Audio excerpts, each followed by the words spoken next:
Hello, everyone. I'm the Flickr Files, and I'm here to guide you tonight. I know many of you use these videos to help you drift off to sleep, so before you get too cozy, go ahead and like the video and subscribe to the channel. Now, get comfortable, relax. The cameras were everywhere, in the kitchen clock, behind the bathroom mirror, even hidden in the houseplants. At first, I thought I was just being paranoid, but now I was sure someone had been watching my every move for days. It was supposed to be an easy gig. My college roommate's parents needed someone to watch their house while they went on a 2-week European vacation. The pay was decent, the house was beautiful, and I'd have plenty of quiet time to work on my thesis. A win-win, right? Wrong. The first few days were uneventful. I settled into a rhythm: wake up, make coffee, spend a few hours working on my laptop, maybe go for a swim in the backyard pool if the weather was nice. Pretty cushy, all things considered. It was on the fourth night that things started to feel off, like I was being watched. I'd be sitting on the couch reading when I'd suddenly feel the urge to glance over my shoulder. Or I'd be in the shower and swear I heard movement just outside the curtain. I chalked it up to nerves, just the usual unease that comes with being alone in an unfamiliar house, nothing more. But the feeling didn't go away. In fact, it grew stronger every day. Then I found the first camera. I was dusting the mantel. Yes, I take my house-sitting duties seriously when I noticed something odd about one of the family photos. The frame was thicker than the others. Curious, I picked it up to inspect it more closely. That's when I saw it, a tiny lens, no bigger than a pinhead, tucked into the corner of the frame. My blood ran cold. I instantly knew what I was looking at.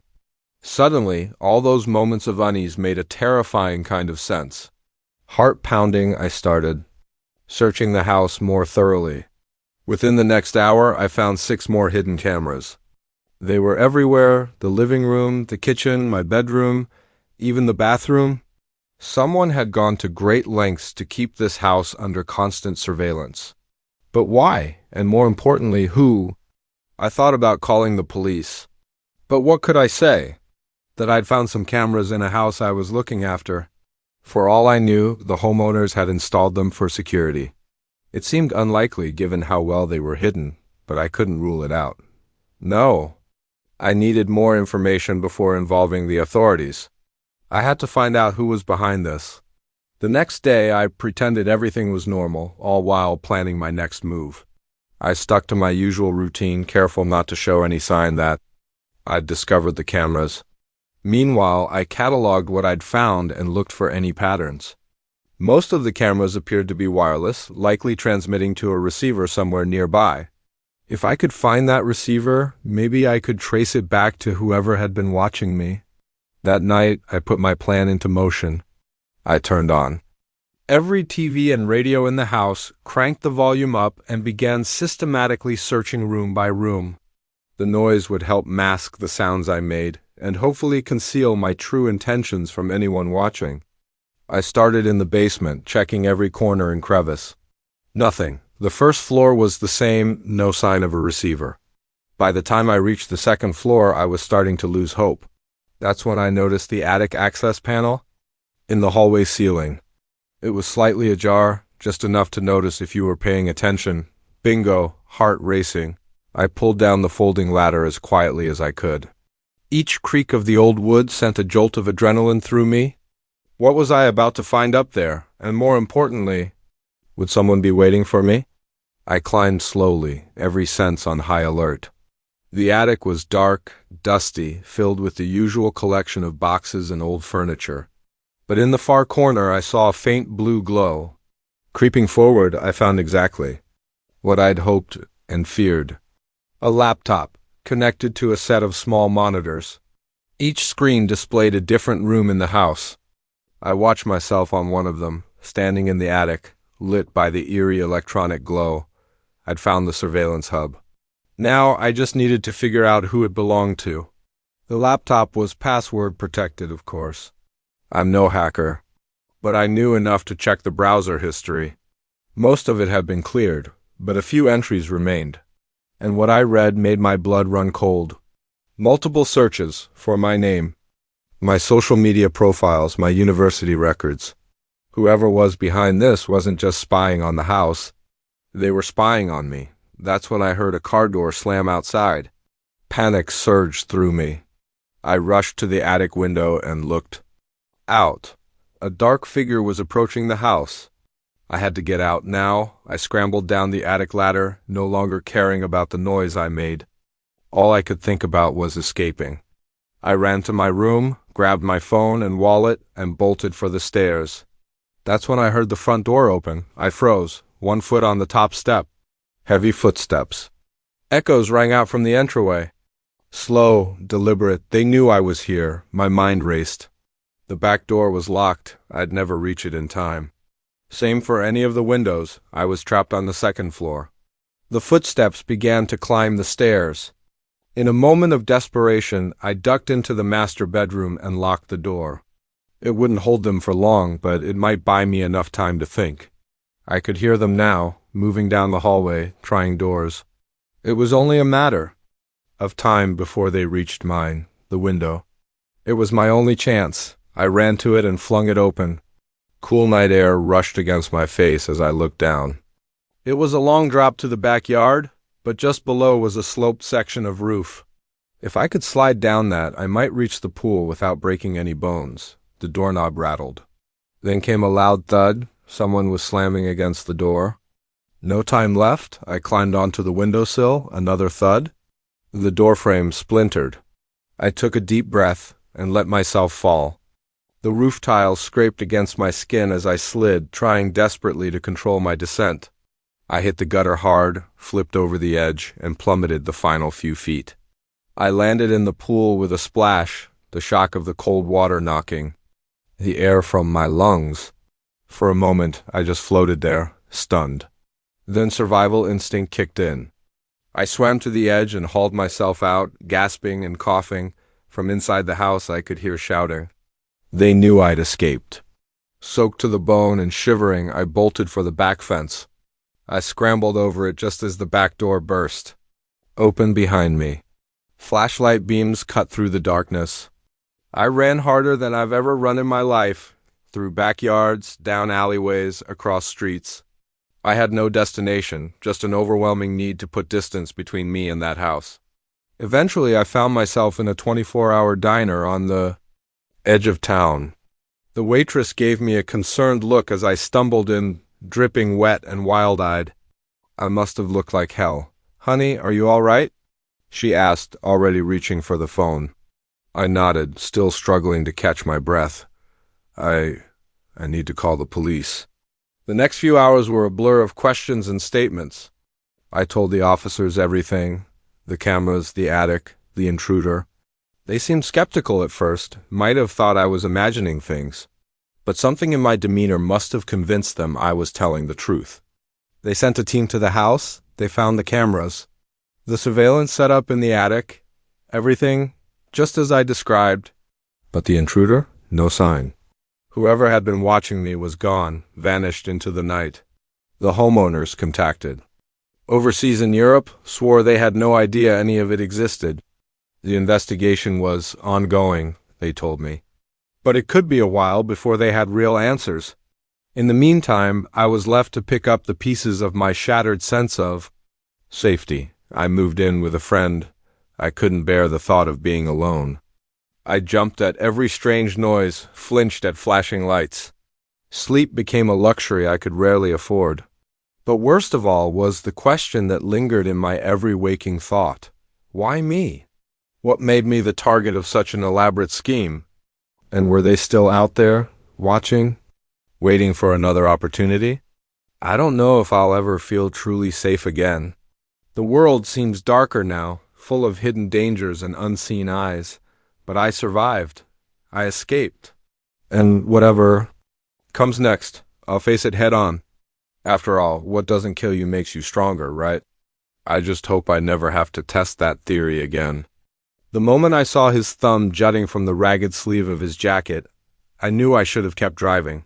But the rain was falling in sheets, and something in his eyes made me stop. That decision would haunt me for the rest of my life. It was just past midnight. I was driving home after a long shift at the hospital. The highway stretched ahead, empty, dark. Visibility reduced to just a few feet by the glare of my headlights. I was exhausted, the kind of bone-deep fatigue that comes from 12 hours on your feet, dealing with other people's emergencies. Maybe that's why I didn't notice the sign sooner. I saw him on the shoulder, barely visible through the downpour. He was soaked, clothes clinging to his thin frame. As I slowed, he turned toward me, his face lighting up with hope. I rolled the passenger window down a crack. "Where are you headed?" I called out, straining to be heard over the rain pounding the roof. "Just down the road a ways," he said. His voice was surprisingly soft. "My car broke down. I'm trying to get to the next town." Next town. "I'd be real grateful for a ride." I hesitated. Every instinct screamed at me to keep driving, to leave him behind. But the rain showed no sign of letting up, and I couldn't bring myself to leave someone stranded like that. "Hop in?" I said, unlocking the door. He climbed into the passenger seat, bringing with him the smell of wet clothes and something else I couldn't quite place. "Thanks, man," he said, flashing me a grateful smile. "You're a lifesaver." I pulled back onto the road, windshield wipers struggling against the downpour. "I'm Mark," I offered, trying to break the awkward silence that had settled between us. "John," he replied, rubbing his hands together for warmth. "Really appreciate this. Not many folks would stop on a night like this." We drove in silence for a few minutes, the rhythmic swish of the wipers the only sound. I sneaked a few glances at John when I could. He was younger than I'd first assumed, probably mid-20s. His clothes were worn but clean, and he had an almost boyish look. "So what happened to your car?" I asked, more to fill the quiet than out of genuine curiosity. John shrugged. "Old piece of junk finally gave out. I was hoping to make it to my sister's place, but..." He trailed off, staring out the window at the rain-slicked darkness. Something about his story didn't sit right, but I couldn't pinpoint why. I chalked it up to exhaustion and focused on the road ahead. We'd been driving about 20 minutes when John spoke again. "Mind if we take a little detour? There's a turnoff coming up that'll get us there quicker." I frowned. "I thought you said you were headed to the next town?" "Yeah. My sister lives just outside it. This way's faster." "Trust me." Against my better judgment, I took the exit he pointed out. The road narrowed, winding through dense forest. If anything, the rain was coming down even harder. "You sure this is the right way?" I asked, anxiety gnawing at the edges of my mind. John nodded, eyes fixed ahead. "And just a little further." We kept driving, the trees pressing in from both sides. I was just about to suggest turning around when John suddenly said, "Pull over here." I slowed the car, peering through the rain-streaked windshield. There was nothing, just forest and darkness. "There's nothing here." The words died in my throat as I felt something cold and hard press against my ribs. I turned slowly, to see John holding a knife, his earlier friendliness gone. "Turn off the engine and give me the keys," he said, voice low and dangerous. My heart pounded so hard I was sure he could hear it over the rain. With trembling hands I did as he said, "Now get out of the car, slowly." I opened the door, the roar of the rain intensifying as I stepped into the storm. John followed, keeping the blade aimed at me. "What do you want?" I managed to ask, voice barely a whisper. He smiled, but it wasn't the warm grin from earlier. It was the smile of a predator. "Everything you've got, for starters, wallet, phone, watch, then we're going to take a little walk." I handed over my belongings, my mind racing. We were miles from anywhere, in the middle of a storm. Even if I managed to fight back, where would I go? John gestured with the knife toward the trees. "Start walking." I trudged through the underbrush, branches whipping my face, mud clinging to my shoes. The rain had soaked me to the bone, in seconds leaving me shivering and miserable. John stayed close behind, occasionally poking me with the knife to keep me moving. After what felt like hours, though it was likely only 20 minutes, we emerged into a small clearing. At its center stood a dilapidated cabin, its windows dark and empty. "Inside," John ordered, giving me a shove toward the door. The interior was musty and damp, moldy furniture, peeling wallpaper. A battery-powered lantern sat on a rickety table, casting eerie shadows around the room. "Sit," John said, pointing to a chair in the corner. As I sank into it, he pulled a length of rope from a duffel bag I hadn't noticed before. "Hands behind your back." As he tied me to the chair, I finally found my voice again. "Why are you doing this?" John finished the knot and stepped back, regarding me with cold eyes. "Why does anyone do anything? Money, power, survival. Take your pick." He began pacing the small room, twirling the knife between his fingers with unsettling ease. "You see, Mark, it is Mark, right? People like you. Good Samaritans, you're the easiest marks, so eager to help. So trusting, makes my job that much easier. Your job?" I echoed, a chill creeping down my spine that had nothing to do with my wet clothes. He grinned, that same predatory smile that made my stomach churn. "Oh yes, this isn't my first rodeo, as they say, but don't worry, you're not special. Just in the wrong place at the wrong time." My mind was reeling. How many others had there been? How many good intentions had ended like this? "What are you going to do with me?" I asked. John shrugged, leaning casually against the wall. "That depends on you, really. See, I've got a bit of a system worked out. First, we'll call your bank, have you transfer all your funds into an account I control. Then we move on to credit cards, loans, anything we can squeeze out of you." He paused, fixing me with a stare that made my blood run cold. "After that, well, that's when you get to make a choice. You can either disappear, start a new life somewhere far away, and never breathe a word of this to anyone, or—" He let the implication hang in the air, and I felt the full weight of my situation come crashing down. This man was going to destroy my life, one way or another, and there was nothing I could do to stop it. As if reading my thoughts, John chuckled. "Don't get any heroic ideas. Even if you somehow got free, which you won't, we're miles from anywhere. You'd never make it out of these woods alive." He turned away, rummaging through the duffel bag. I took the opportunity to test my bonds, but they were tight, expertly tied. There would be no easy escape. "Now then," John said, turning back with my phone in his hand, "let's get started, shall we? What's your bank's number?" What followed was a nightmare of calls and transactions, each one made under the constant threat of John's knife. I watched helplessly as my life savings vanished, credit cards maxed out, loans opened in my name. With every transaction, I felt a piece of my future slipping away. By the time it was over, I was drained emotionally and physically. John seemed pleased, humming to himself as he packed up the paperwork and my dead phone. "Well, Mark, I have to say, you've been a model hostage," he said, his tone almost conversational.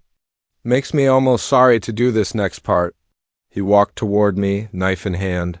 For a moment, I was certain it was the end. But instead of slitting my throat, he cut the ropes binding me to the chair. "Remember what I said about choices?" he asked, stepping back. "Well, here's yours. That door leads out into the woods. If you're lucky, you might find your way back to civilization. Or," he gestured to the knife now lying on the table, "you can try to fight your way out, but I wouldn't recommend it." With that, he grabbed the duffel bag and headed for the door. "Oh, and Mark?" He looked back over his shoulder. "If I were you, I'd wait at least an hour before leaving, just to be safe." And then he was gone, leaving me alone in the cabin with nothing but the sound of the rain and the crushing weight of what had just happened. I don't know how long I sat there, numb and shivering.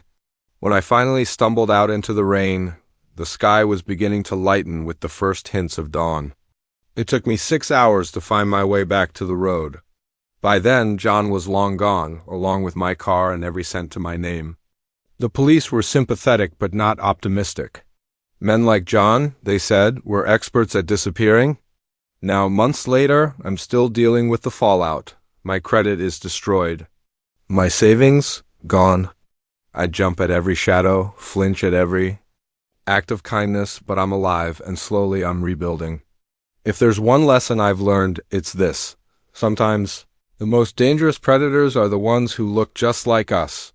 The forest was supposed to be my escape, a chance to clear my head and reconnect with nature. Instead, it became a nightmare that would haunt me for years to come. I never imagined a simple camping trip could turn into a fight for survival against an unseen enemy lurking in the woods. It started innocently enough. I'd been under a mountain of stress at work, burning the candle at both ends on a huge project. When it finally wrapped, I knew I needed to decompress. A solo camping trip in the Cascade Mountains seemed perfect. Just me, my tent, and miles of pristine wilderness. I'd done plenty of camping before, but always with friends or in organized groups. This would be my first time truly going it alone. The idea was both exhilarating and a little nerve-wracking. I chose a remote spot about a day's hike from the nearest ranger station. It was early autumn, the leaves just beginning to change, painting the forest in brilliant shades of red and gold. The air was crisp and clean, filled with the scent of pine and wild herbs. The hike-in was uneventful, though more demanding than I had expected. By the time I reached my chosen campsite, a quiet clearing near a babbling stream, my muscles were aching pleasantly from the trek. I set up camp, started a small fire, and settled in to watch the sunset, feeling more relaxed than I had. In months, that first night passed peacefully. I slept better than I had in weeks, lulled by the gentle sounds of the forest. The next morning I woke early, eager to explore. I spent the day hiking, taking photos, and simply soaking in the tranquility of nature. It was exactly what I needed, a complete disconnect from the chaos of everyday life. As evening approached, I made my way back to camp. Looking forward to another night under the stars, that's when things started to go wrong. As I neared my campsite, I noticed something off. The air smelled different. There was an acrid tinge to it, almost chemical. It reminded me of the industrial cleaning supplies we used at work. Completely out of place in the middle of the wilderness, I slowed my pace, suddenly alert. The forest felt wrong, quieter than it should have been. The usual chorus of birds and insects was noticeably absent. Every instinct I had screamed that something wasn't right. I approached my camp with caution, eyes scanning the trees for any sign of disturbance. At first glance, everything looked normal. My tent was untouched. My gear was exactly where I'd left it. But then I saw it, a set of fresh footprints in the soft earth near the fire pit. They weren't mine. My heart began to race. Someone had been here while I was gone, but who? And why? I was debating whether to pack up and leave when I heard voices in the distance. They were faint, but getting closer. Without thinking, I ducked behind a large fallen log, peering through the underbrush. Two men emerged from the trees on the far side of the clearing. They were dressed in dark clothing, heavy boots, and gloves. Each carried a large duffel bag. They moved with purpose, clearly familiar with the terrain.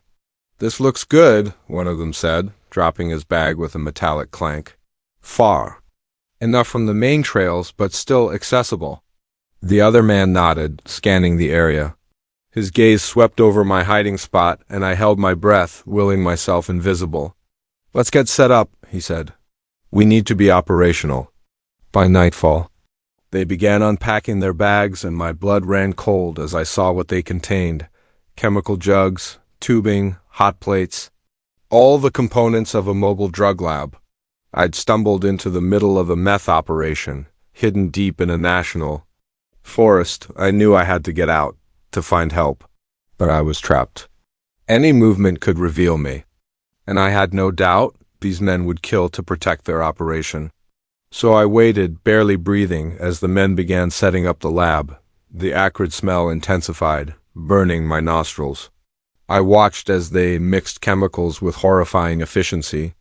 These weren't amateurs, this was a professional setup. Hours passed. The sun dipped low, casting long shadows across the clearing. I was stiff from staying motionless so long, my muscles screaming for relief, but fear of discovery kept me frozen in place. As full darkness fell, more men arrived. I counted 5 in total, all with the same hard, dangerous look.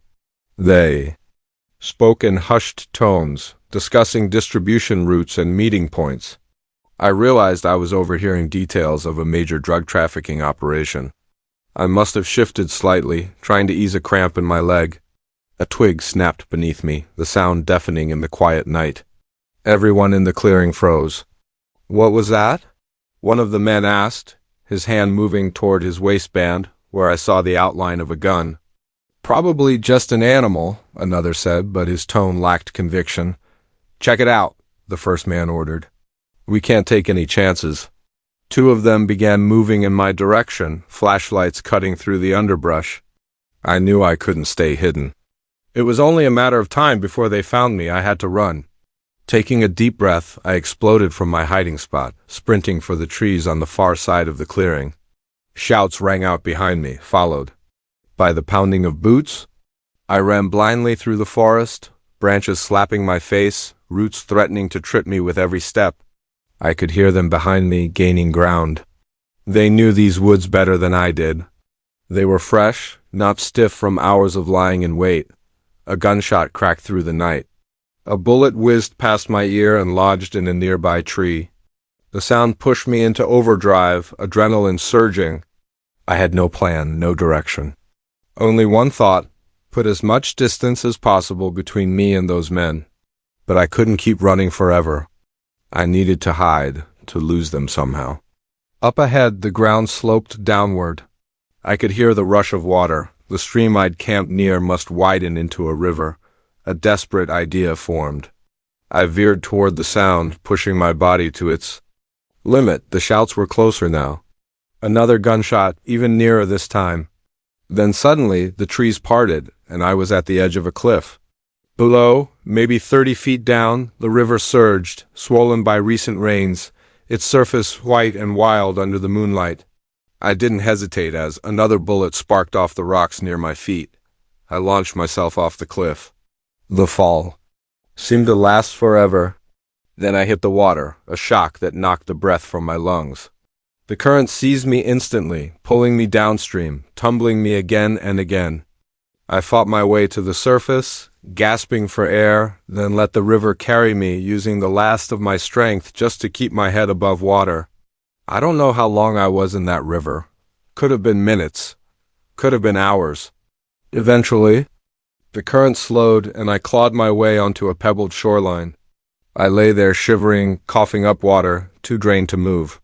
When I finally managed to stand, I realized I had no idea where I was. My clothes were soaked. I had no gear. Food, hopelessly lost in the wilderness, but I was alive. And far from those men. I picked a direction and started walking, figuring if I followed the river downstream, I'd eventually hit civilization. It took 2 days of hard hiking, scavenging berries, and drinking straight from the stream before I stumbled onto a hiking trail. From there, it was another full day to the ranger station. The rangers were stunned when they saw me, and even more so when I told them what had happened. They called in state police and D agents immediately. A massive manhunt was launched, but by the time authorities reached the spot I described, the entire operation had vanished. All they found were traces, discarded chemical jugs, trampled brush. The men were gone. In the months that followed, I gave statement after statement to various law enforcement agencies. What I'd seen helped them piece together the outline of a large-scale meth network operating out of the national forests in the Pacific Northwest. A few arrests were made. But the main players, the men I'd seen that night, were never caught. I still go camping, but never alone. The forest, that once felt like a refuge, now carries a darker weight. Every snapped twig, every flicker of shadow makes my pulse spike. I know, logically, the odds of running into those men again are nearly zero. But logic doesn't hold much power over the memories burned into me that night.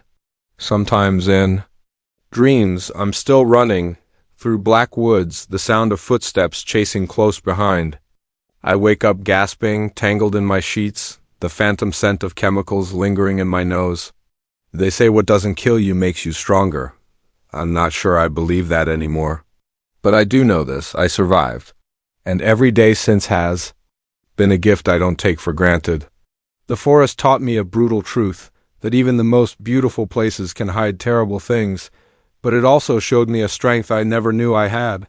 And for that, at least, I'm grateful. The first call came at 1:17 a.m.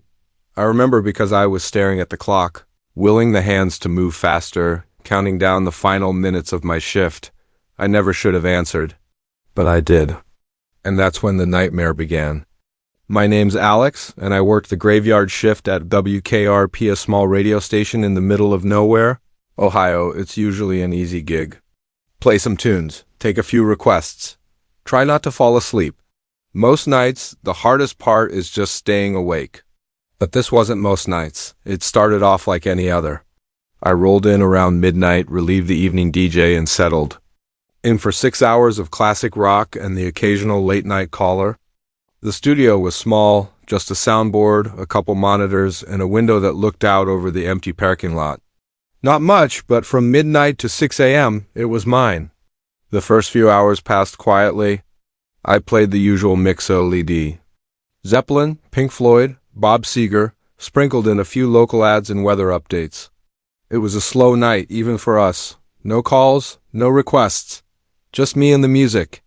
Then, at 1:17 a.m., the request line lit up. I picked up with my usual spiel. "You're live on WKRP. What can I play for you tonight?" There was silence.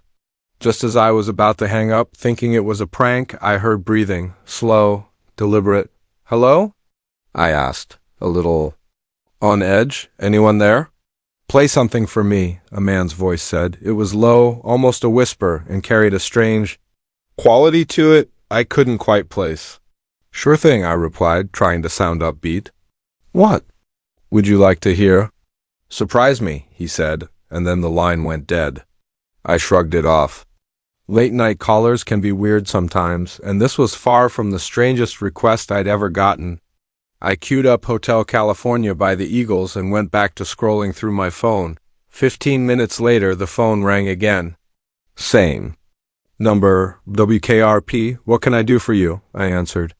"You've got good taste," the voice said. "Same guy, I was sure of it. What else can you play for me?" A chill crept down my spine. Something about his tone unsettled me. Sure," I said, trying to keep steady. "Any preferences?" "I trust your judgment," he replied, and hung up again. Now I was starting to feel genuinely freaked out. I looked out the window, half expecting someone to be standing in the parking lot watching me. But it was empty. It was empty. Just my beat-up Honda parked under the flickering streetlight. I played Stairway to Heaven, more to calm my nerves than anything else. As the last notes faded, the phone rang again.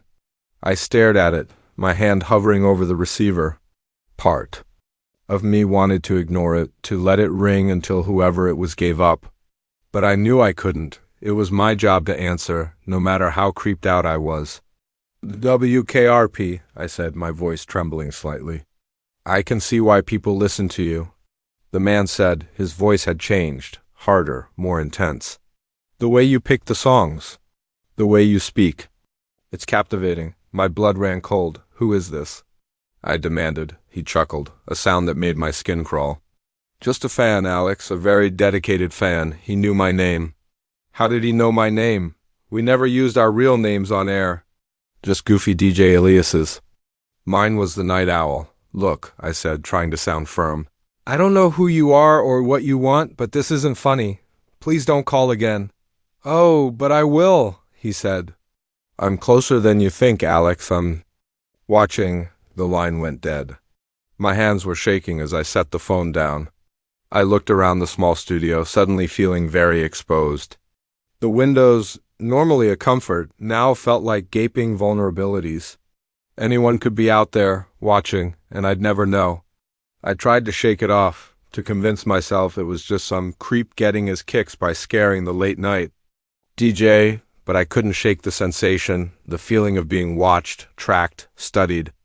The next hour passed in a haze of paranoia. I jumped at every tiny sound, peered through the glass at every shadow. The phone stayed silent, but somehow that was worse. The waiting was unbearable. At 3:02 a.m. it rang again. I answered without a word. "You should be more careful, Alex," the voice said.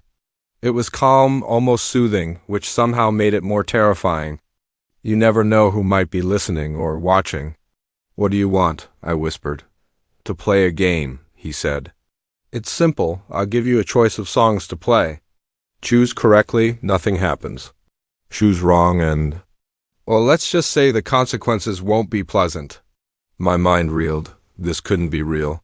Stuff like this only happens in movies or crime novels, but the fear was all too real. I'm hanging up now, I said, my voice surprisingly steady. I'm calling the police. I wouldn't do that if I were you, he replied, his tone suddenly ice cold. Not unless you want your sister to stay safe. My heart stopped. What did you say? Sarah, isn't it? Lives over on Elm Street. Cute little house, blue shutters. Would be a shame if something happened to her. Panic surged through me. How did he know about Sarah? How did he know where she lived? Leave her out of this, I said, my voice cracking. That's up to you, Alex. Play the game, and everyone stays safe. Refuse, and, well, I think... You understand? I closed my eyes, trying to think. It had to be a bluff, right? There was no way he could actually hurt her. But could I take that risk? Fine, I said, defeated. What's the game? Excellent, he purred. Let's start easy. Sympathy for the devil or House of the Rising Sun? I thought frantically. Was there a right answer? Was he looking for something specific? Or was this just a twisted game to him? House of the Rising Sun, I said finally. There was a long pause, an eternity. Good choice, he said at last. Play it, now with shaking hands I queued up the song. As it began to play, I realized I'd been holding my breath. Very good, Alex, the voice said when I picked up the phone again. You're a natural at this game. Shall we try another? And so it went for the next 2 hours. He'd call, give me a choice of songs, and I'd have to pick. Sometimes he'd offer cryptic clues. Other times it seemed completely random. All the while, I was painfully aware that one wrong move could lead to devastating consequences. As 5 a.m. approached, I was a nervous wreck. My shirt clung to me with sweat, and my hands were shaking so badly I could barely work the soundboard. But somehow, I'd made it this far without choosing wrong. The phone rang one last time. You've done well, Alex, the voice said. I'm impressed, but now it's time for the final round. Get this right, and it all ends. Get it wrong, and... Well, I think you know what happens. I swallowed hard. What's the choice? Don't fear the Reaper or Stairway to Heaven, choose carefully. I froze. Both songs dealt with death in their own way. Was that the connection, or was I overthinking it?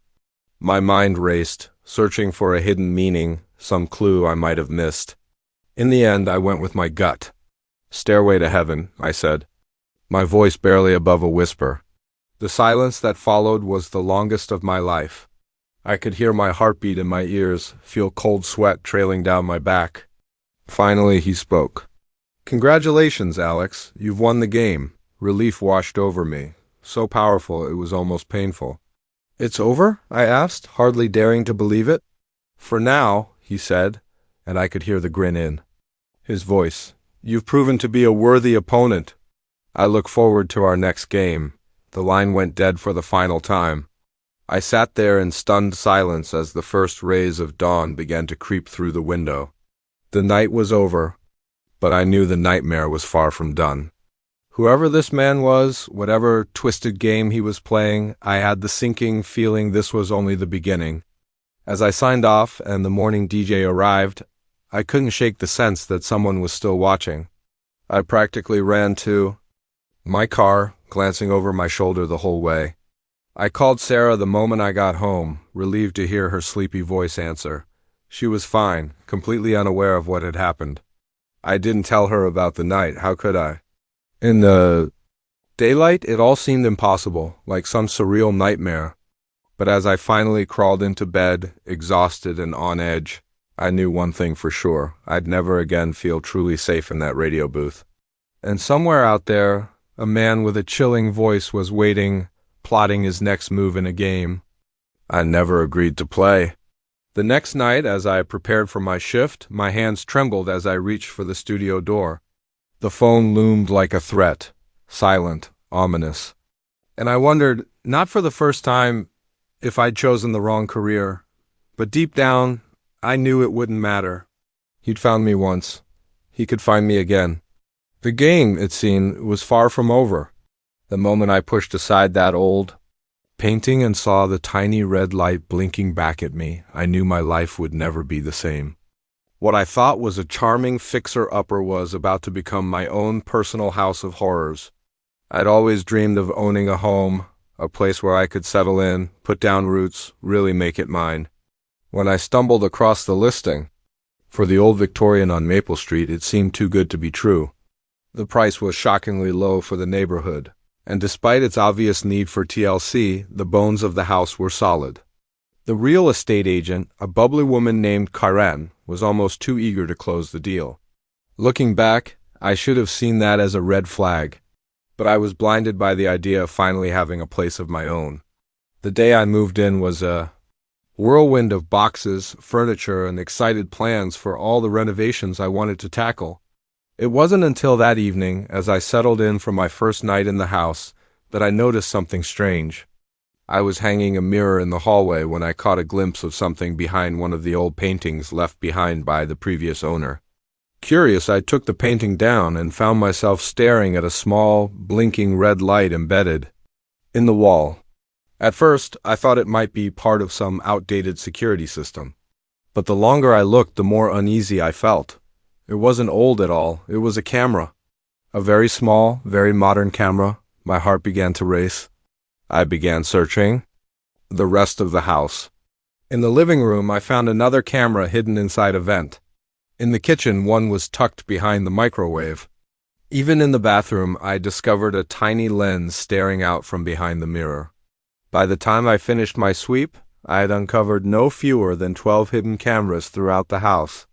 The realization hit me like a punch to the gut. Someone had been watching, and judging by the placement of some of those cameras, they'd been watching very private moments. I felt violated, exposed, utterly terrified. Who had planted these cameras? The previous owner? The real estate agent? Or someone else? Someone I didn't even know who now had access to my most personal moments? With trembling hands, I called the police. They arrived quickly, and I led them through the house, pointing out each device I had discovered. The officers wore grim expressions as they documented everything. They said they'd need to bring in a specialist to remove the cameras and analyze them for any clues about who might have installed them. As they worked, I sat on my front porch, trying to make sense of what was happening. The home I'd been so excited about just hours earlier now felt contaminated, unsafe. I couldn't stop thinking about all the things I'd done since moving in, all the private moments that might have been recorded and watched by God knows who. The police wrapped up their initial investigation around midnight. They advised me to stay somewhere else for the night while they continued processing the scene. I nodded numbly, threw a few clothes into a bag, and drove to a nearby hotel. I barely slept that night. My mind spun with questions and fears. Who was watching? Me? What did they want? And most terrifying of all, were they still out there? The next morning, I met with a detective at the police station. She was a stern-looking woman named Rodriguez, with kind eyes that softened her no-nonsense demeanor. "Miss Johnson," she began, "I won't sugarcoat it. This is serious.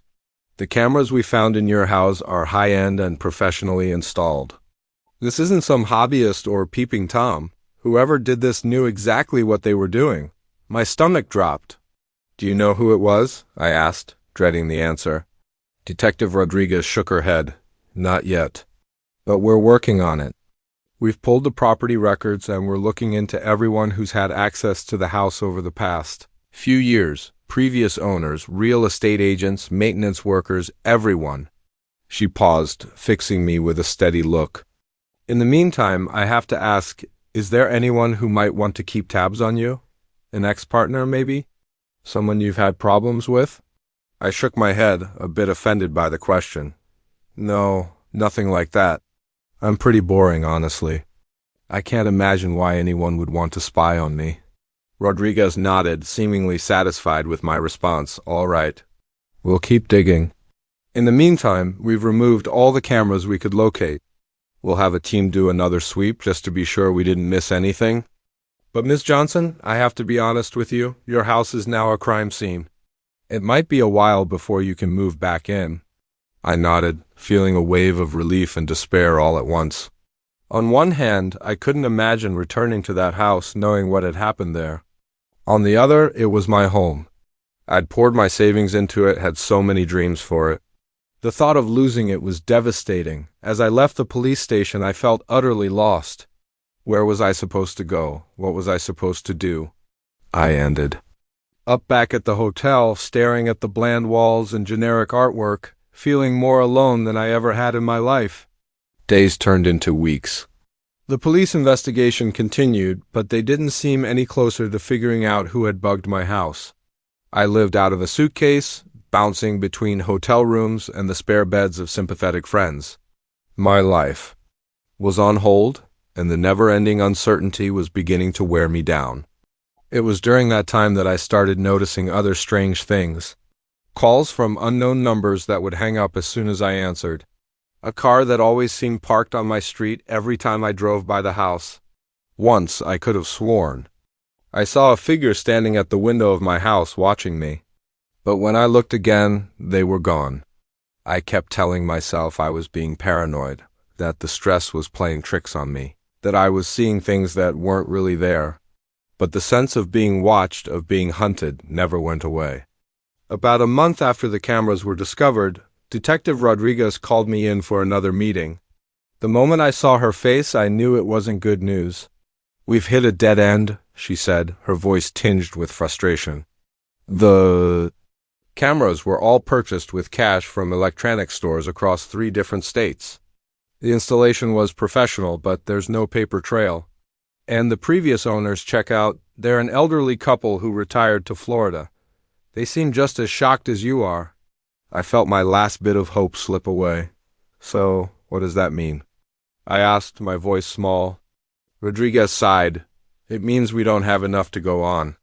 We'll keep the case open, of course, but I'm sorry, Miss Johnson. I don't think we're going to be able to find who did this." I left the station in a daze, the idea that I might never know who had violated my privacy, who had turned my dream home into a nightmare, was almost too much to bear. As I drove back to my latest temporary lodging, a thought struck me. If the police couldn't figure out who did this, maybe I was, after all, the one who had lived in that house. Maybe there was something I'd overlooked, some clue, only I would notice that night I made a decision. I was going back to the house, not to live there. I didn't think I could ever feel safe in that place again, but to investigate, to try and uncover the answers. The police couldn't find the next day. I stood on the front porch of my house, key in hand, heart pounding. It felt strange, like I was breaking into someone else's home instead of returning to my own. Taking a deep breath, I unlocked the door and stepped inside. The house was exactly as I had left it, yet somehow completely different. The rooms that once brimmed with potential now felt sinister, every shadow hiding something. I moved slowly through the house, methodically searching for anything that seemed out of place, anything that might offer a clue. In the master bedroom, I noticed something I hadn't seen before. A small mark on the baseboard. Easy to miss unless you were looking for it. I knelt to examine it more closely and realized it was a tiny arrow pointing toward the closet. With trembling hands, I opened the closet door. At first, nothing seemed unusual, but then in the far back corner, I saw a seam in the wall that didn't quite line up. I pressed on it, and to my shock, a small panel popped open. Inside was a USB drive. I stared at it for a long time, my thoughts racing. Should I take it to the police? Should I look at it myself? In the end, curiosity won out. I took the drive and hurried out of the house, unable to shake the feeling I was being watched. Back at my hotel room, I plugged the drive into my laptop. What I found made my blood run cold. It was packed with video files, hundreds of them dating back years, and they weren't just of me. There were videos of the previous owners, of people I didn't recognize, all caught in their most private moments, completely unaware they were being recorded. But it was the most recent folder that truly terrified me. It was labeled with my name, and it contained footage not only from inside the house, but from other places, too. Me at work, me shopping, me having coffee with friends. The cameras in the house had only been the beginning. Whoever was behind this had been following me, recording everything I did, and judging by the timestamps on the newest files, they were still doing it. I slammed the laptop shut, my heart pounding. I had thought finding answers would help, but now I felt more terrified than ever. The violation wasn't limited to my home, it had spread to every part of my life. As I sat there trying to decide what to do next, my phone buzzed a text from an unknown number with shaking hands. I opened it. The message was simple, but it chilled me to the bone. Enjoying the house, Sarah. Don't worry, I'm still watching, always watching. I realized then that this nightmare was far from over. In fact, it was just beginning. The moment I saw his eyes in my rearview mirror, I knew I'd made a terrible mistake. What should have been a routine delivery had turned into a nightmare, and now I was trapped in my own car with a man who clearly had no intention of letting me go. It was supposed to be my last run of the night. I'd been driving for DoorDash for about 6 months, trying to make some extra cash to pay off my student loans. Most nights were uneventful. Pick up food, drop it off, repeat. But this night was different from the start. The order came in just as I was about to call it quits. It was for a place I'd never heard of, some hole-in-the-wall joint on the outskirts of town. The delivery address was even further out, a lone house down a long, winding road. I hesitated. For a moment, my gut telling me something was off, but the promised tip was generous, and I figured one more delivery wouldn't hurt. I should have listened to my instincts. The restaurant was sketchy, to say the least. A rundown shack with flickering neon signs and windows so grimy you couldn't see inside. The guy who handed me the food barely looked at me, just shoved a greasy paper bag into my hands and grunted something that might have been "have a nice night." As I drove to the delivery address, the houses grew fewer and farther between. The road narrowed, twisting through dense woods. My GPS kept losing signal, leaving me to rely on the vague directions I'd memorized. Finally, I saw it, a solitary mailbox with the right number. The driveway was long and unpaved, leading to a house set far back from the road. No lights were on, and for a moment I considered just leaving the food at the end of the driveway, but needed that tip, so I steeled my nerves and drove up. The house was old and falling apart, paint peeling, shutters hanging crooked, no cars in sight. I sat in my car for a moment, debating whether I should approach. That's when I saw movement in one of the darkened windows. Taking a deep breath, I grabbed the food and stepped out. The gravel crunched under my feet as I made my way to the porch, each step heavier than the last. I rang the doorbell, hearing it echo inside the house. For a long moment, nothing happened. Then slowly the door creaked open. The man who answered was tall and gaunt, with deep-set eyes that seemed to look right through me. He smiled, but it didn't reach his eyes. "All my dinner has arrived," he said, his voice oddly formal. "Please come in. I'll get your payment." Every alarm bell in my head was going off, but somehow I found myself stepping inside anyway. The inside of the house was just as run down as the outside. Peeling wallpaper and a musty smell of decay. The man disappeared into another room, leaving me standing awkwardly in the entryway. I could hear him rummaging around, muttering to himself. That's when I noticed the photos on the wall. They were all of women, dozens of them, in what looked like candid shots. Some seemed to be taken from far away, as if the subjects didn't know they were being photographed. A chill ran down my spine as I realized many of the photos were of delivery drivers still wearing their uniforms. I knew I had to get out of there right then. I turned to leave, but the man was suddenly there, blocking the door. The smile was gone from his face, replaced by a cold, calculating stare. "Leaving so soon?" he asked, his voice low and menacing. "But we haven't even had dinner yet." I tried to push past him, but he was stronger than he looked. He grabbed my arm, his grip like iron. "I'm afraid I can't let you go," he said, almost apologetically. "You see, I've been waiting for someone like you for a very long time." What happened next is a blur. I remember struggling, screaming, the sound of something shattering somehow. I broke free and ran. I could hear him behind me, his footsteps pounding the old floorboards. I burst out of the house and sprinted to my car, fumbling with the keys just as I got the door open.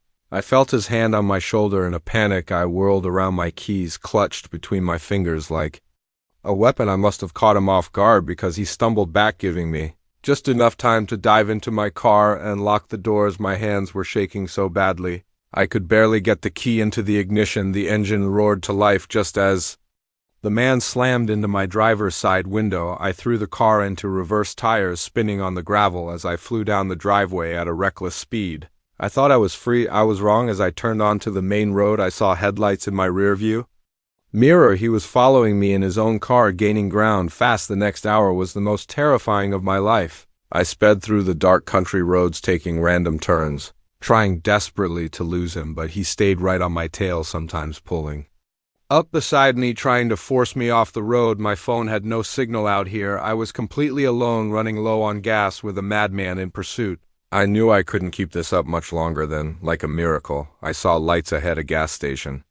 Still open despite the late hour, I screeched into the parking lot, horn blaring, and threw myself out of the car. The attendant, an older man, looked startled as I burst into the store. "Please," I gasped, "call the police. There's a man after me." The attendant didn't ask questions, he just picked up the phone and dialed 911. I watched through the window as my pursuer's car slowed, then sped past the station. He was gone, at least for now. The police arrived about 20 minutes later. I gave them my statement, described the man and the house. They seemed to take it seriously, especially when I mentioned the photos. They told me they'd investigate, but advised me to stay somewhere else for the night, just in case I ended up at a motel on the other side of town, too wired to sleep. Every car that passed made me jump. Every shadow looked like a threat. The next day, I got a call from the detective assigned to my case. They had found the house, but it was empty. No sign of the man, and disturbingly no sign of the photos I had described. They were keeping an eye out, but without more evidence, there wasn't much they could do. I quit my delivery job that day. The extra money wasn't worth the risk, but even as the weeks passed and nothing happened, I couldn't shake the feeling of being watched. I'd catch glimpses of a car that looked like his, or a tall figure out of the corner of my eye. Gone. The second I turned to look, maybe it was just paranoia, maybe he'd moved on, found someone else. But late at night, when the house is still and shadows shift along the walls, I still see his eyes staring back at me in the rearview mirror, and I know deep down he's still out there waiting, watching. I've moved since then, changed my name, done everything possible to vanish, but sometimes when I'm driving after dark and I catch headlights behind me, I feel that same panic rise in my throat, and I wonder, is tonight the night he finds me again? Because the truth is, you never truly escape something like that. The fear becomes part of you, a shadow that trails your every step. Every stranger might be a threat. Every lonely road could lead to danger. I've tried to rebuild my life, new job, new friends. I even started dating again. Though I'm always cautious, always meet in public, never let anyone know where I live, but that night changed me in ways I'm still trying to figure out. I'm more cautious now, more alert, always scanning my surroundings. I've taken self-defense classes, and I never leave home without pepper spray. Some call it paranoia, I call it survival. The worst part is the not knowing. If he's still out there, still hunting, not knowing if I'll ever really be safe. Every unknown number, every knock at the door, every car that resembles his, they all trigger that same rush of fear, but I won't let him win. I refuse to live in fear, so I keep going day by day, trying to reclaim the sense of safety I lost that night. It's not easy. And some days I want to disappear completely, lock myself away, but I push through, because the alternative is letting him take more from me than he already has. I've learned the world isn't always kind, that evil can wear a smile and offer a generous tip, but I've also learned I'm stronger than I ever imagined. I survived that night, and I'll survive whatever comes next. So to the man who tried to make me his victim, you failed. I'm still here, still standing, still fighting. You stole my sense of safety, but not my life and not my spirit, and one day somehow I'll find peace again. Until then, I'll keep watching my back, keep checking the rearview mirror, because the night isn't over and the road ahead is long and dark. I never thought a name tag could feel so terrifying, but when I saw Jake Morrison pinned to his chest, my blood turned to ice. Jake, the quiet kid from chemistry, now stood in front of me, his eyes burning with an intensity I'd never seen. This wasn't the reunion I expected. It was the start of a nightmare. 10 years, that's how long it had been since I walked the halls of Westfield, a decade spent building a career, making new friends, trying to forget the awkward blur of teenage years.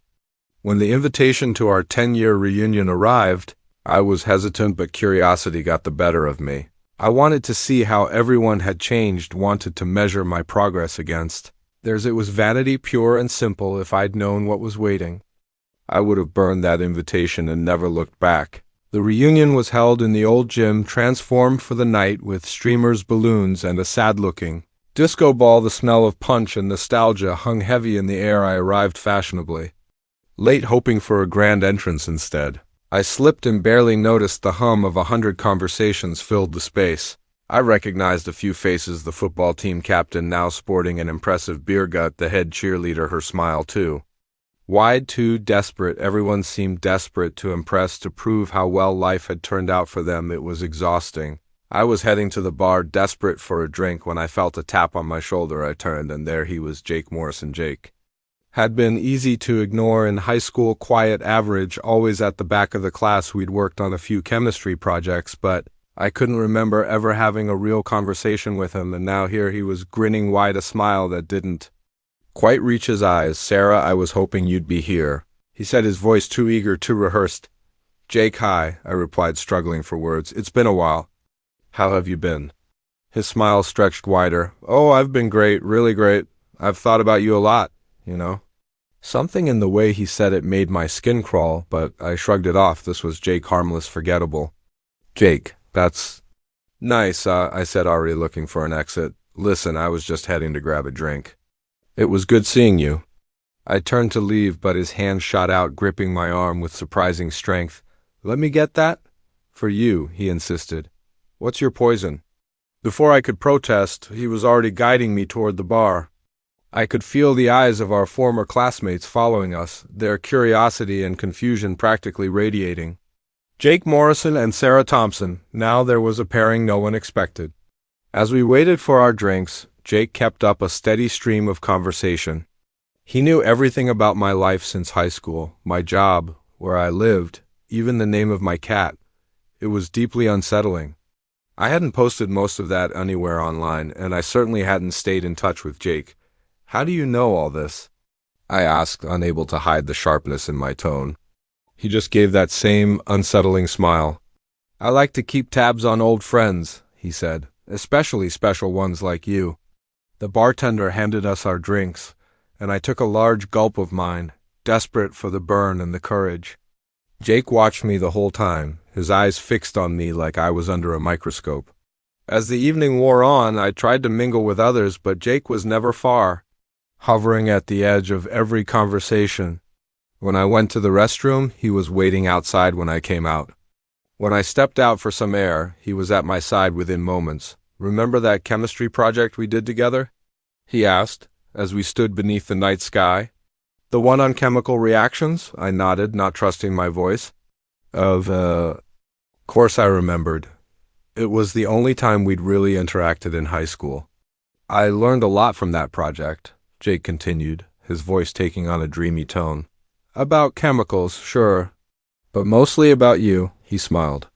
"The way you bit your lip when you were focused, the smell of your shampoo, the sound of your laugh." Alarm bells were clanging in my head.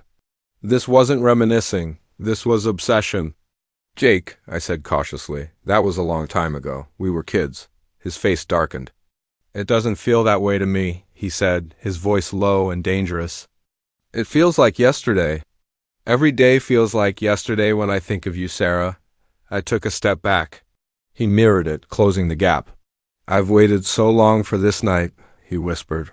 "For the chance to see you again, to tell you how I feel."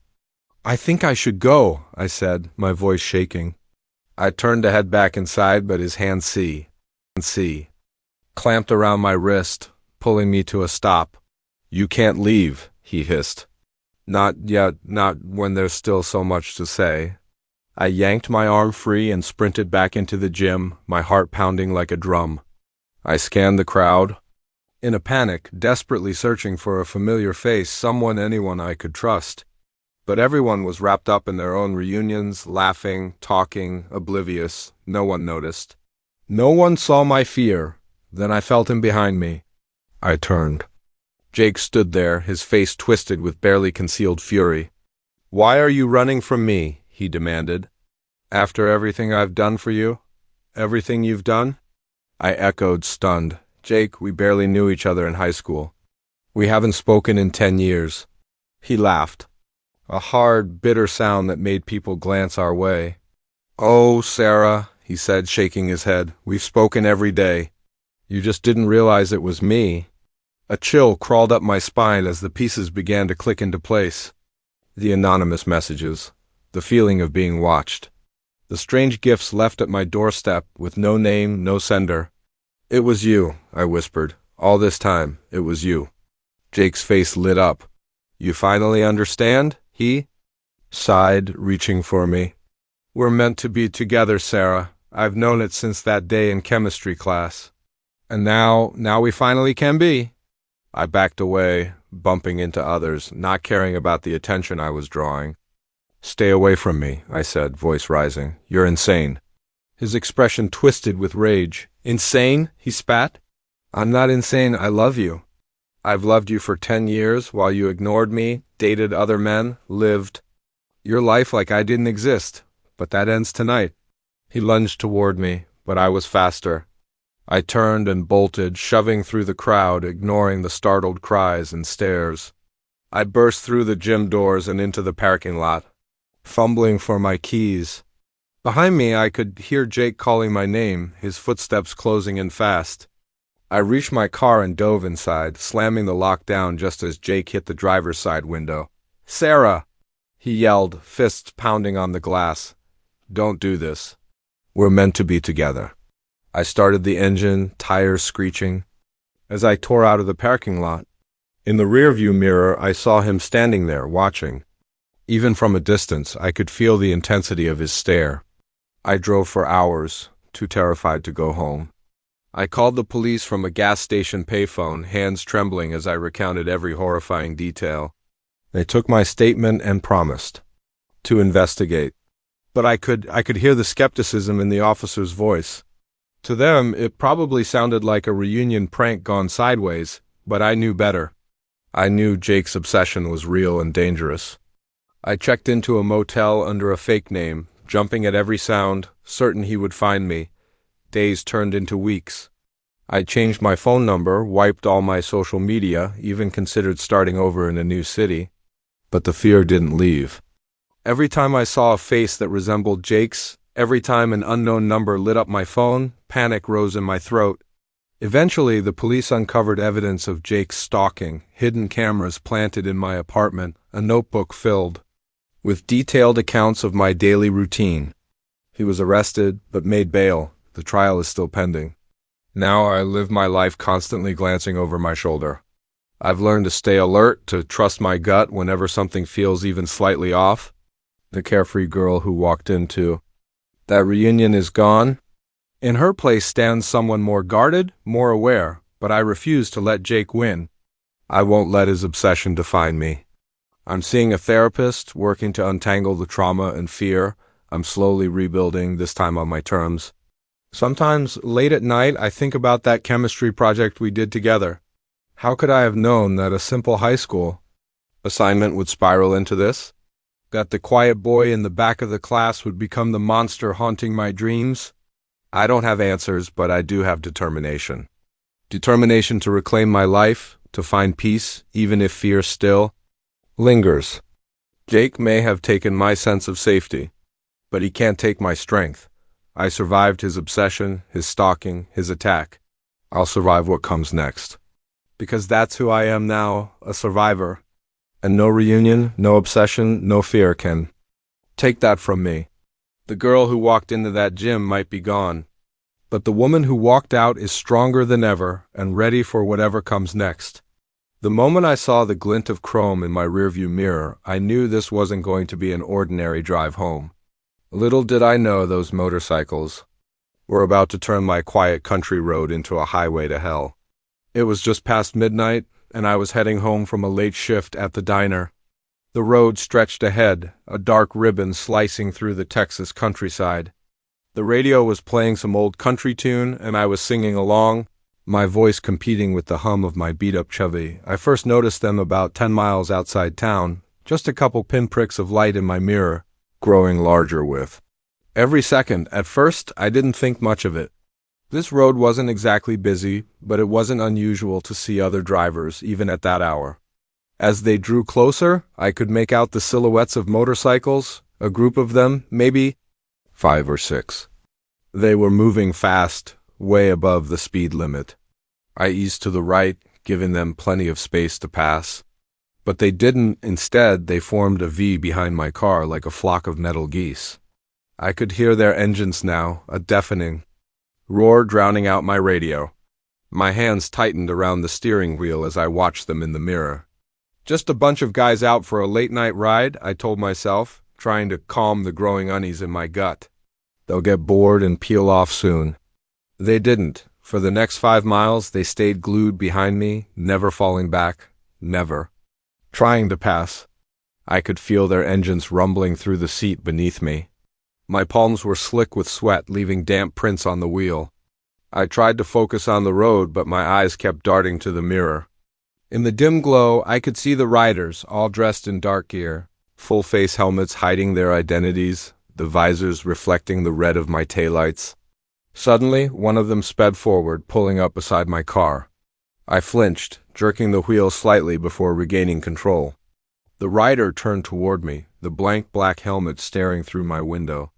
I couldn't see his eyes, but I could feel them locked on me. He held there, matching my speed as if studying me. Then, without warning, he swerved toward my door. I yelped, yanking the wheel right. My tires hit the gravel shoulder, spitting rocks into the dark. Heart pounding, I pulled back onto the road. The biker drifted back into formation like nothing had happened, but now I knew. This wasn't just a group joyriding through the night. These men were trouble. I floored the gas, my old Chevy groaning in protest. The speedometer climbed 70, 80, 90 miles per hour. But no matter how fast I went, the bikers stayed with me, effortlessly. My mind was racing even faster than my car.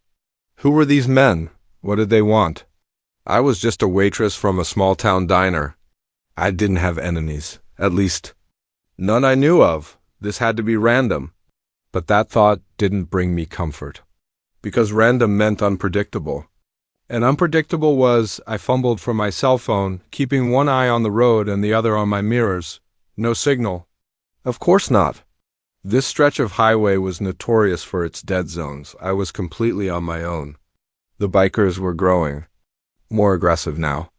They pulled up alongside me, sometimes on both sides, revving their engines and swerving dangerously close to my car. Each time I flinched, certain that this would be the moment they forced me off the road. I scanned frantically for any escape, a turnoff, a side road, anything that might let me lose them. But out here the options were few. Miles of farmland stretched endlessly on either side of the highway, broken only by the occasional dirt road leading to some distant homestead. As we crested a hill, I saw a glimmer of hope. The lights of a gas station shimmered in the distance. It wasn't much, but it was civilization. Maybe there would be people. Maybe a working phone. I slammed the accelerator to the floor, my car shuddering with the strain. The gas station loomed larger in my windshield, a beacon of safety in the dark. I was going to make it. Then I felt the impact. One of the bikers had rammed my rear bumper from behind. The jolt sent my car fishtailing, tires screaming as I struggled for control. I somehow managed to straighten out, but now they were surrounding me, a wall of metal and leather closing in. They tightened their circle, closing the gap. I could hear the scrape of metal as their bikes brushed against the sides of my car. My knuckles turned white on the steering wheel, tears of fear and frustration blurring my vision. And in that moment, staring at the cold, expressionless helmets around, I made a decision. If I was going down, I wasn't going to make it easy. I slammed the brakes. The sudden deceleration caught them off guard. Two of the bikes clipped my rear bumper, their riders thrown violently onto the asphalt. The others veered, swerving to avoid a collision. I took the opening. Yanking the wheel hard to the right, I sent my car careening off the road. I bounced across the uneven ground, my teeth rattling with each jolt, but I didn't let up. The gas station's driveway was just ahead. I hit it at full speed, the impact nearly lifting my car off the wheels. I screeched into the parking lot, brakes shrieking as I came to a halt inches from the storefront. Without waiting to see if they were still behind me, I threw open the door and bolted. I burst into the store, startling the sleepy-looking clerk behind the counter. "Call the police!" I gasped, my voice cracking with panic. "There are men after me." To his credit, the clerk didn't hesitate. He grabbed the phone and started dialing. I rushed to the window, peering out into the darkness. The highway was empty, no roar of engines, no glint of chrome under the moonlight. They were gone, vanished as suddenly as they had appeared. I sagged against the window, the adrenaline draining from my body, leaving me shaky and nauseous. The clerk was still speaking to the police, his voice a distant murmur in my ears. When the officers arrived, I gave them my statement, halting, breathless, struggling to put the terror into words. They looked skeptical, especially since there was no trace of the bikers, of the damage to my car, the dented bumper, the scrapes down both sides corroborated my story. They promised to investigate, said they'd look into any similar reports in the area, but I could tell they didn't expect to find anything. These kinds of things, they said, were hard to track. The bikers could have come from anywhere, could already be long gone. I nodded numbly, barely hearing them. All I could think about were those blank helmet visors, reflecting my own terrified face back at me. The police offered to escort me home, but I couldn't bring myself to get back on that highway. Instead, I asked to use the store's phone. I called my sister. She lived in the next town over. She came to pick me up, her face pale when she saw the shape I was in. As we drove away, leaving my battered Chevy in the gas station lot, I couldn't stop glancing at the mirrors, half expecting those headlights to appear again. In the days that followed, I jumped at every motorcycle engine I heard. I changed. My route to work stuck to busy roads even if it took longer. I bought a can of pepper spray and kept it in my pocket at all times. The police never found anything. No other reports of motorcycle gangs stalking drivers. No accidents involving bikes on that stretch of highway. It was as if they had never existed. Sometimes late at night I wonder if I imagined it. If the stress and exhaustion from that shift somehow conjured those phantom riders. But then I look at my car, the dents, the scrapes, the damage. No. Insurance company will cover. And I know it was real. I still take that highway sometimes. I have to for work. But only in broad daylight. Only when there are other cars around. And even then, I tense up every time a motorcycle appears in my rear view. Because now I know a truth most people never have to. Sometimes the monsters aren't lurking under your bed or hiding in your closet. Sometimes they're out there on the open road. Their faces concealed behind reflective visors, waiting patiently for just the right moment to strike. And when they do, all you can do is drive like hell and pray you live to tell the tale. The moment I stumbled into that clearing, I knew I'd made a terrible mistake. The acrid stench of chemicals, the hastily pitched tents, the hard-eyed men staring straight at me. This wasn't just a campsite. It was something far more sinister. And I was way in over my head. I'd always loved the solitude of the forest. As a botanist, it was both my workplace and my sanctuary. The Pacific Northwest, with its dense, mist-shrouded woods and vibrant plant life, was a paradise for someone like me. I'd spent countless hours wandering those forests, cataloging rare species and soaking in the quiet beauty of nature. This expedition was supposed to be like all the others. I'd packed my gear, said goodbye to my cat, and set off into the wilderness for a week-long research trip. My mission was to locate a rare species of orchid rumored to grow in that particular region. It was exciting work, the kind of discovery that could make a career. The first few days passed without incident. I hiked deeper into the forest, setting up camp each night beside streams or in small sun-dappled clearings. I found a few promising specimens, meticulously documenting them in my field journal. The weather was perfect, crisp and cool, with just enough sunlight filtering through the trees to keep the chill at bay. On the fourth day, I decided to stray off the main trail. A local guide had mentioned that the orchids I sought often thrived in more isolated spots far from heavily traveled paths. It was a risk, but one I believed was worth it for the sake of my research. I'd been hiking for hours, carefully tracking my progress on the GPS, when I first noticed something strange. The forest had gone still, no birdsong, no rustling of critters in the underbrush. Just a thick, unnatural silence that sent a chill crawling up my spine. I should have turned back then, but curiosity, that damned scientific curiosity, the same instinct that had driven me into this field, pushed. Me forward. Just a little farther, I told myself. Just over the next ridge? That's when I smelled it, a sharp chemical odor that had no place in these untouched woods. It reminded me of the university labs, a pungent blend of solvents and other unidentifiable fumes. My mind raced with possibilities, each more disturbing than the last. I crept forward, moving slowly and silently through the brush. The smell intensified. Then I heard voices, low, urgent murmurs carried clearly on the dead still air. And then I saw it, the clearing, the tents. The men. About half a dozen of them moved briskly between makeshift shelters, surrounded by scattered equipment, not the kind used for camping, but industrial-looking machines with tubes, valves, and gauges. At the center of it all stood a large blue barrel, its contents unknown, and frankly I didn't want to know. I knew immediately what I had walked into, a meth lab, hidden deep in a forest where police rarely patrolled.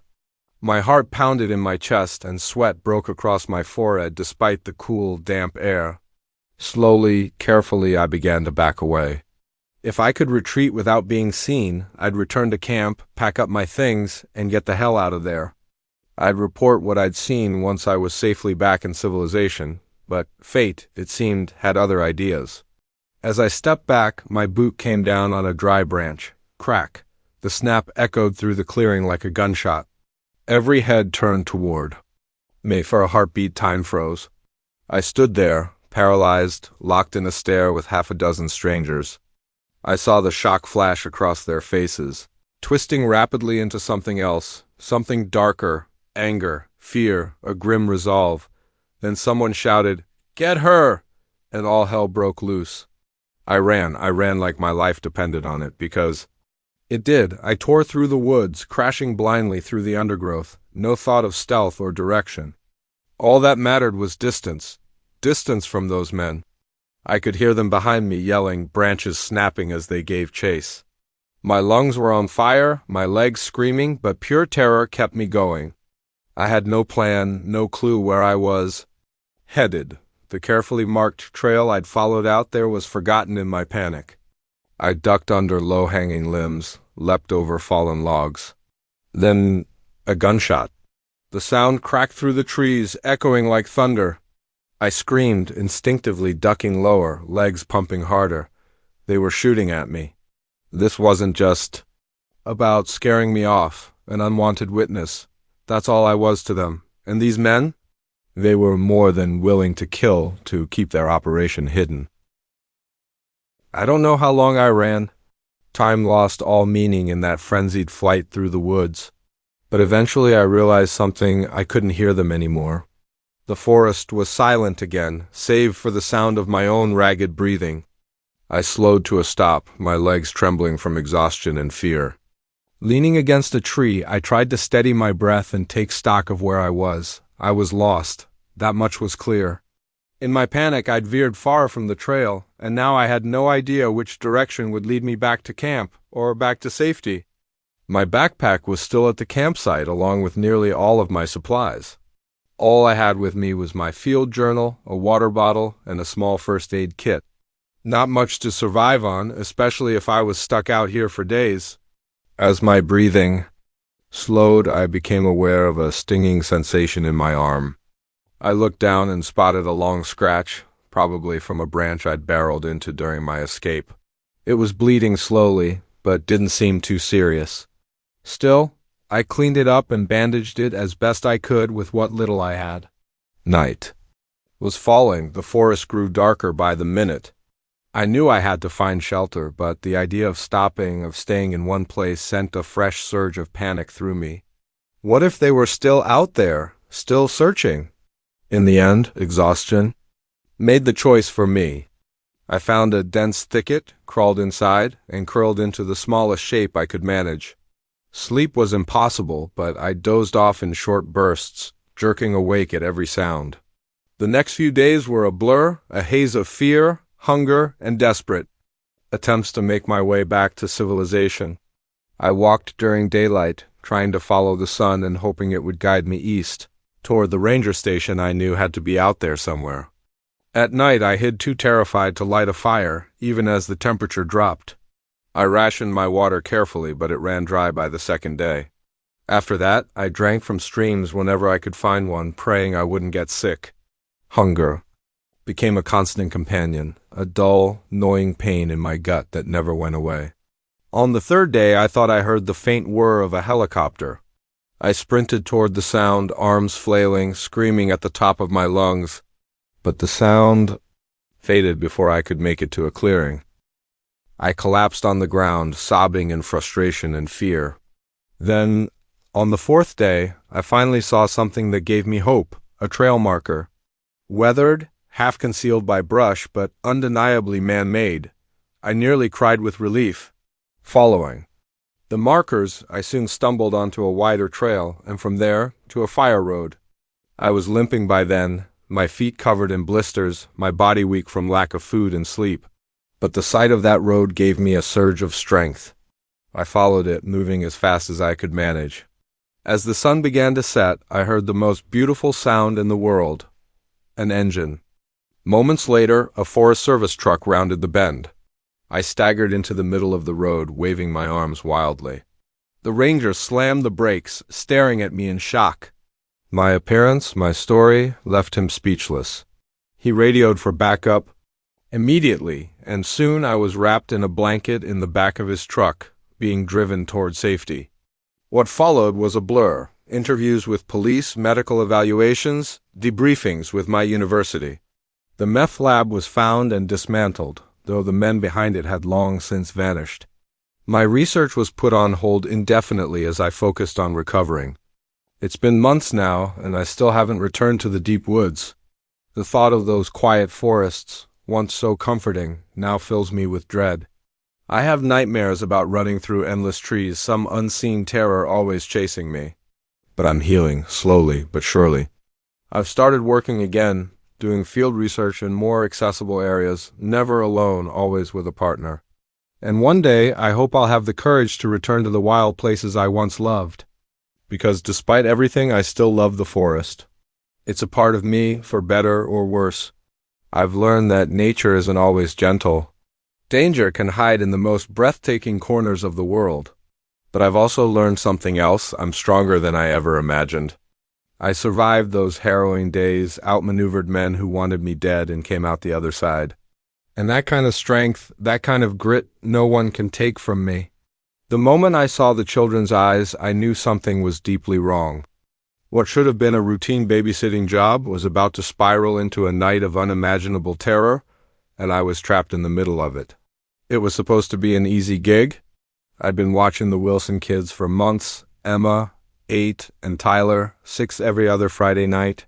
The Wilsons were always home by midnight. The kids were usually asleep by 9 o'clock, and I got to pocket some extra cash while catching up on homework. Win-win. This particular Friday started like any other. I showed up at 6 o'clock p.m., greeted by Mrs. Wilson's rushed instructions as she clipped on her earrings. Mr. Wilson was already in the car, honking impatiently from the driveway. Emergency numbers are on the fridge. Kids need to be in bed by 9 o'clock. No sugar after 7 o'clock, Mrs. Wilson rattled off the same checklist I'd heard a dozen times before. Oh, and Sarah, the kids have been acting a bit off lately. Probably just a bug going around school. Nothing to worry about, I'm sure. With that cryptic warning, she was gone, leaving me alone with Emma and Tyler. At first, everything seemed normal. We had dinner, mac and cheese, their favorite, and I let them watch a bit of TV while I tackled my calculus homework. But as the evening wore on, I started noticing small things, odd things. Emma, normally bubbly and full of energy, was unusually quiet. She sat on the couch, staring at the screen, but not really watching. Tyler, on the other hand, couldn't seem to sit still. He kept pacing the living room, occasionally pausing to press his ear against the wall, as if listening for something.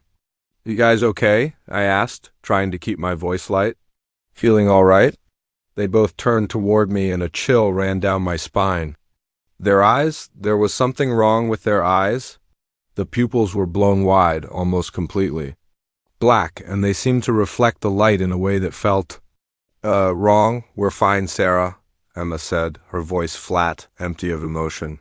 "Everything is fine." I laughed nervously, trying to shake off the unease building in my gut. All right. Well, it's almost bedtime. Why don't you two head upstairs and get ready? They didn't move. They just stood there, staring at me with those unsettling eyes.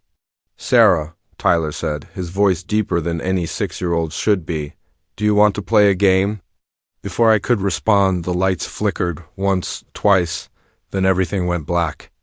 I heard movement in the darkness, the sound of small feet padding across the hardwood floor. Emma? Tyler? I called, fumbling for my phone to use as a flashlight. Where are you? The screen lit up, casting a cold blue glow around the room. They were gone. Heart pounding, I made my way to the kitchen to find the circuit breaker. As I passed the bottom of the stairs, I heard a giggle from above. It didn't sound like Emma or Tyler. It sounded wrong. I found the breaker box and flipped the switches. The lights snapped back on, and I let out a shaky breath. But the relief was short-lived. As I turned back toward the living room, I saw something that froze the blood in my veins. On the wall, written in what looked horribly like blood, were the words, "Come play with us, Sarah." This had to be a prank, right? Some elaborate joke the Wilsons were playing on me. But even as I thought it, I knew it wasn't true. The fear clawing at me was too intense, too primal. I bolted to the front door, desperate to get out. But it wouldn't open. The knob turned, but it felt like something heavy was holding it shut from the other side. Emma! Tyler! I screamed, my voice cracking with panic. This isn't funny. Come out right now. In response, I heard that same twisted giggle, this time coming from the kitchen.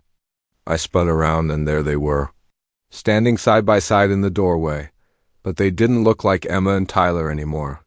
Their skin was pale, almost translucent, with dark veins showing beneath the surface.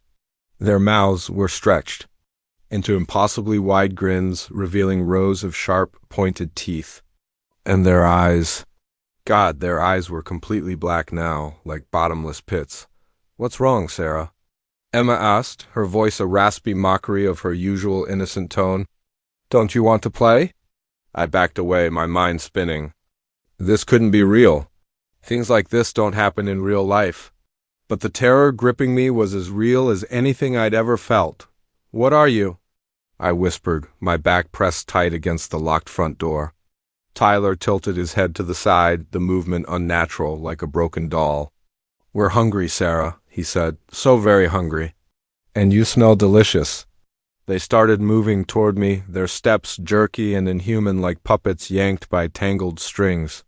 I glanced around wildly for anything I could use to defend myself.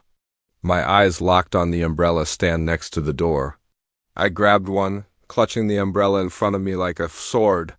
Stay back, I yelled, trying to sound braver than I felt. They paused, glancing at each other with those terrible, pitch-black eyes. Then, in perfect unison, they began to laugh, a horrible, grating sound, like nails on a chalkboard mixed with the growl of something wild. I took advantage of their distraction and bolted for the stairs. If I could make it to the second floor, maybe I could find a window to escape through. I took the steps 2 at a time, their laughter echoing behind me like a nightmare soundtrack. I burst into the master bedroom, slammed the door shut, and shoved a heavy dresser in front of it. Panting, I ran to the window and tried to open it, but it was stuck. Desperate, I grabbed a lamp from the bedside table and smashed the glass, ignoring the sharp cuts that opened on my hands. Just as I was about to climb out, a sound made my blood run cold. From the other side of the bedroom door came a soft, sing-song voice. Sarah, oh Sarah, why do you run? The fun has only just begun. The dresser began to slide, inch by inch, as if being pushed by an invisible force. I knew I was out of time. I climbed through the broken window, the jagged glass tearing at my clothes. The ground looked impossibly far away, but I had no choice. Behind me, I heard the door creaking open. I jumped. The fall felt like it lasted forever. Then I hit the ground. Pain exploded in my leg as I landed wrong, but adrenaline kept me moving. I limped toward the street as fast as I could, too terrified to look back. I made it to the neighbor's house, banging on the door, screaming for help. The porch light flicked on, and I heard the locks turning. As the door opened, I risked a glance back at the Wilson house. Emma and Tyler stood in the upstairs window, their black eyes locked on me, those monstrous grins still stretched across their faces. And then, just as the neighbor pulled me inside, they vanished. The police came, of course. They searched the house from top to bottom, but found nothing unusual. No blood on the walls. No broken window. Emma and Tyler were sound asleep in their beds, looking perfectly normal. The Wilsons were confused and concerned when they returned. No one believed my story. How could they? It sounded insane, even to me. They chalked it up to stress, maybe a bad reaction to medication. I went home with a sprained ankle and a recommendation for a good therapist. But I know what I saw. I know what happened that night was real. I quit babysitting after that. I couldn't bear the thought of being alone with kids again. My friends think I'm overreacting, letting one bad night ruin something I used to love. But they didn't see what I saw.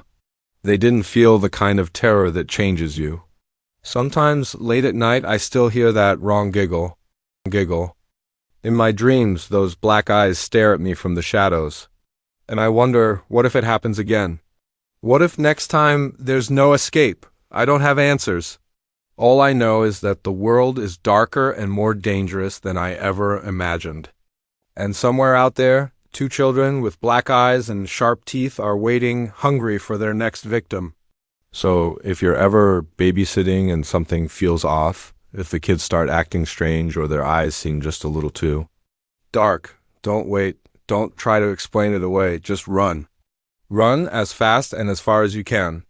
Because you never know when a normal night of babysitting might become a nightmare. The first time I saw my neighbor drag a suspiciously human-shaped bag into his basement, I told myself it was just my imagination getting carried away. By the third time, I knew I was living next door to a monster. It all started on a perfectly ordinary Tuesday evening. I had just moved into my new rental home in a quiet suburban neighborhood, eager for a fresh start after a messy breakup. The house was old and creaky, but it had charm. And, more importantly, it was affordable. I was unpacking boxes in the living room when I first noticed him, my new neighbor. Tall, thin, with graying hair and wire-rimmed glasses. From my window, I watched him mow his immaculate lawn, every movement precise, almost mechanical.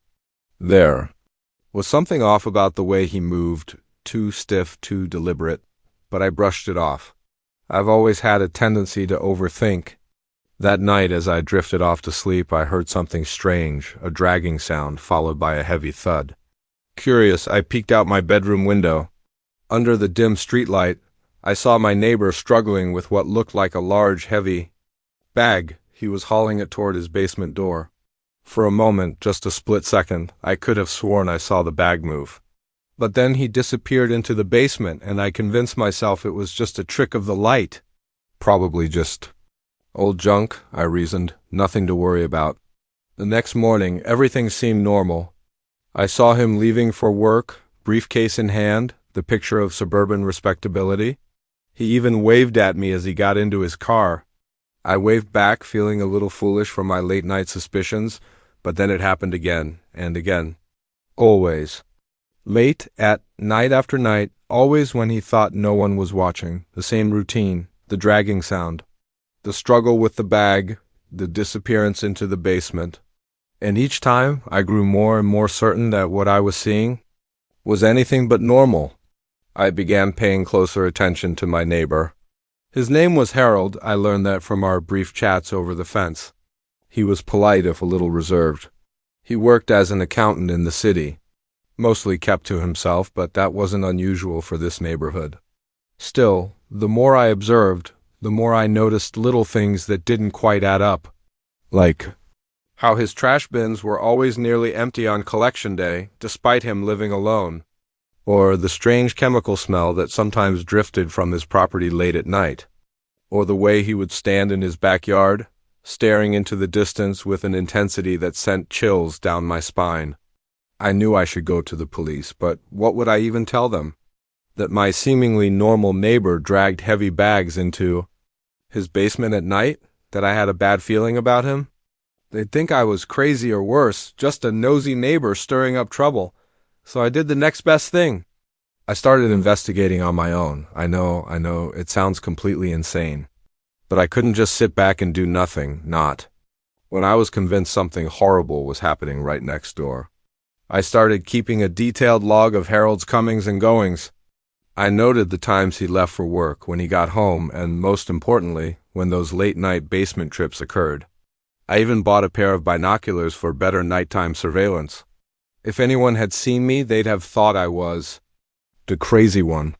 As the weeks passed, a pattern began to emerge. The basement trips always happened on Friday nights, usually around 2 a.m., and they were always preceded by Harold coming home much later than usual, often in a car I didn't recognize. One night, emboldened by everything I'd seen and driven by a mix of fear and morbid curiosity, I decided to get a closer look. I waited until I saw Harold's car pull out of the driveway, then crept over to his property. The basement windows were ground level, partially hidden by thick, overgrown shrubs. I pushed the branches aside, my heart pounding so loudly I was sure someone would hear it. Pressing my face against the cool glass, I peered inside. What I saw still haunts me to this day. The basement was spotless, almost sterile. Bright fluorescent lights bathed the room in harsh, clinical white. It looked more like a laboratory than a typical suburban basement. Tables were covered with strange equipment I couldn't identify. Shelves lined the walls, filled with jars containing mysterious substances. And in the center of it all, a large metal table with straps bolted to its sides. But it was the walls that truly terrified me. Photos, dozens of them. Each one showed a different person, men and women of varying ages. Some of the photos were crossed out with thick, angry red marks. I stumbled backward, my mind spinning. This was evidence. Real, undeniable proof that something horrific was happening in that basement. I had to do something. I raced back to my house, fumbling for my phone to call 911, but just as I was about to dial, headlights swept across my living room. Harold was back. Panic seized me. What if he'd seen me? What if he knew that I knew? I couldn't call the police now, not. With him so close, he'd hear the sirens. He'd know I was the one who called. So I waited, watching from behind the curtain as Harold got out of his car.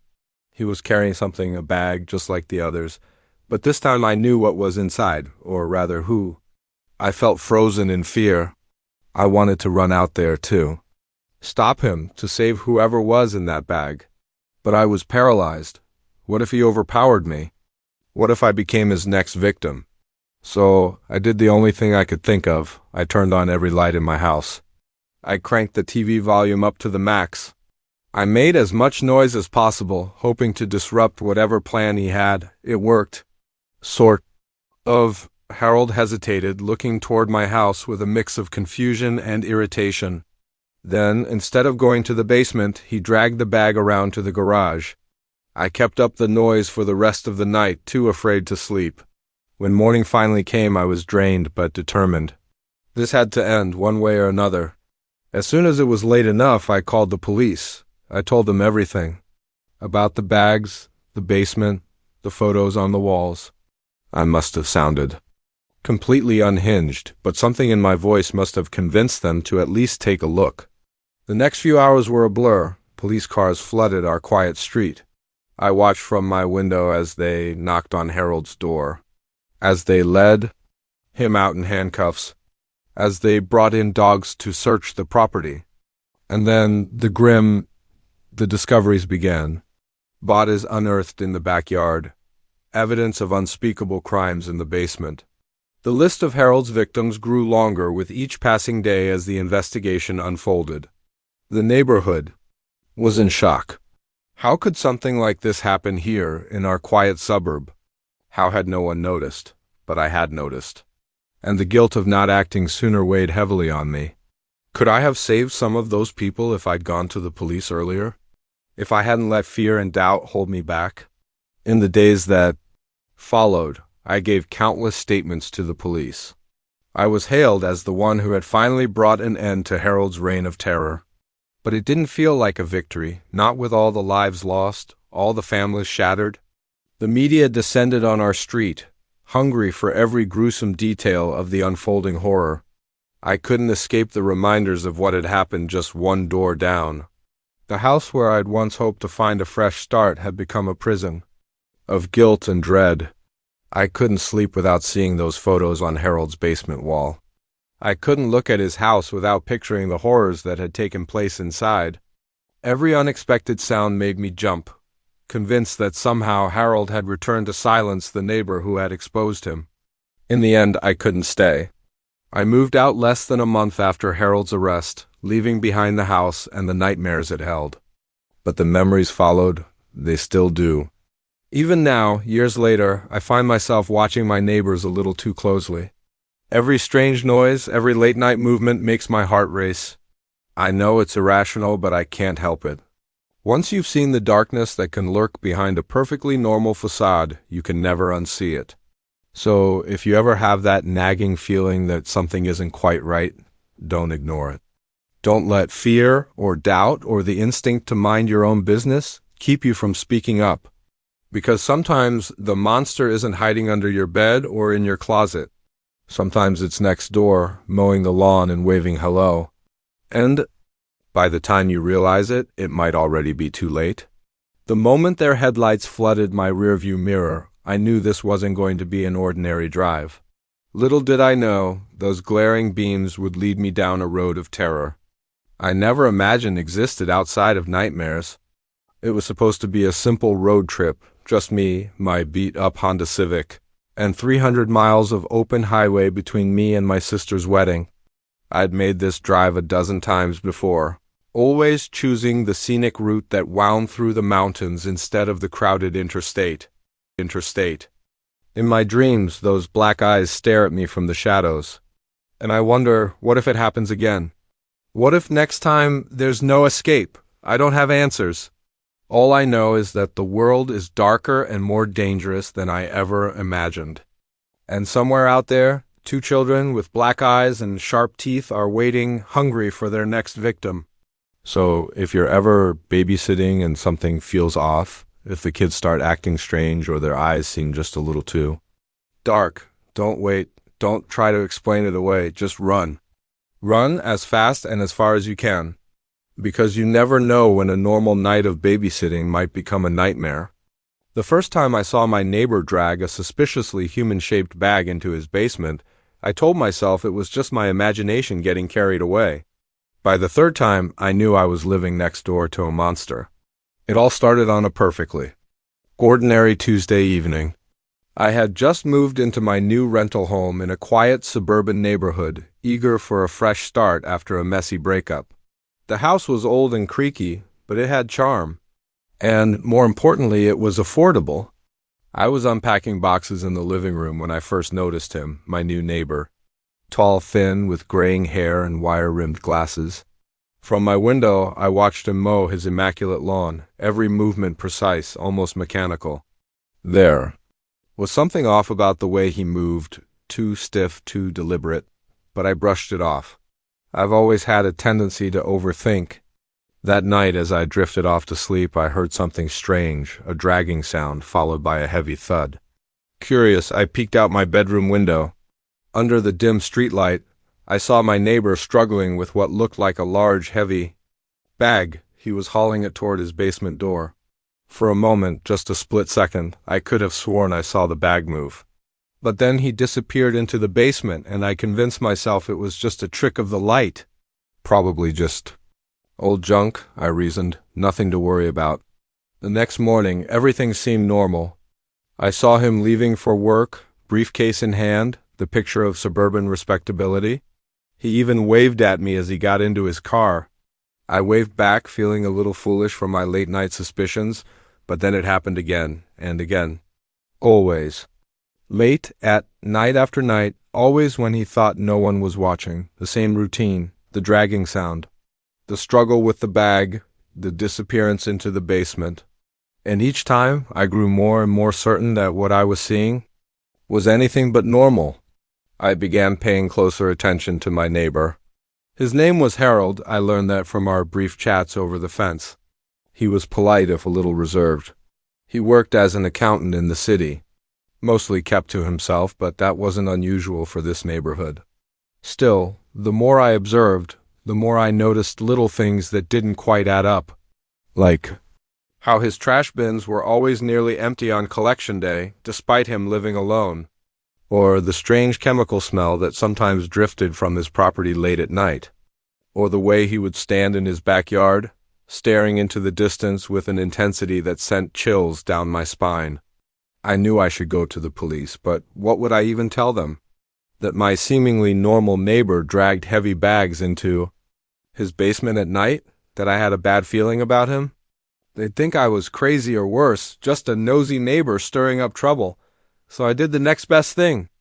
I started investigating on my own. I know, it sounds completely insane. But I couldn't just sit back and do nothing, not when I was convinced something horrible was happening right next door. I started keeping a detailed log of Harold's comings and goings. I noted the times he left for work, when he got home, and most importantly, when those late-night basement trips occurred. I even bought a pair of binoculars for better nighttime surveillance. If anyone had seen me, they'd have thought I was the crazy one. As the weeks passed, a pattern began to emerge.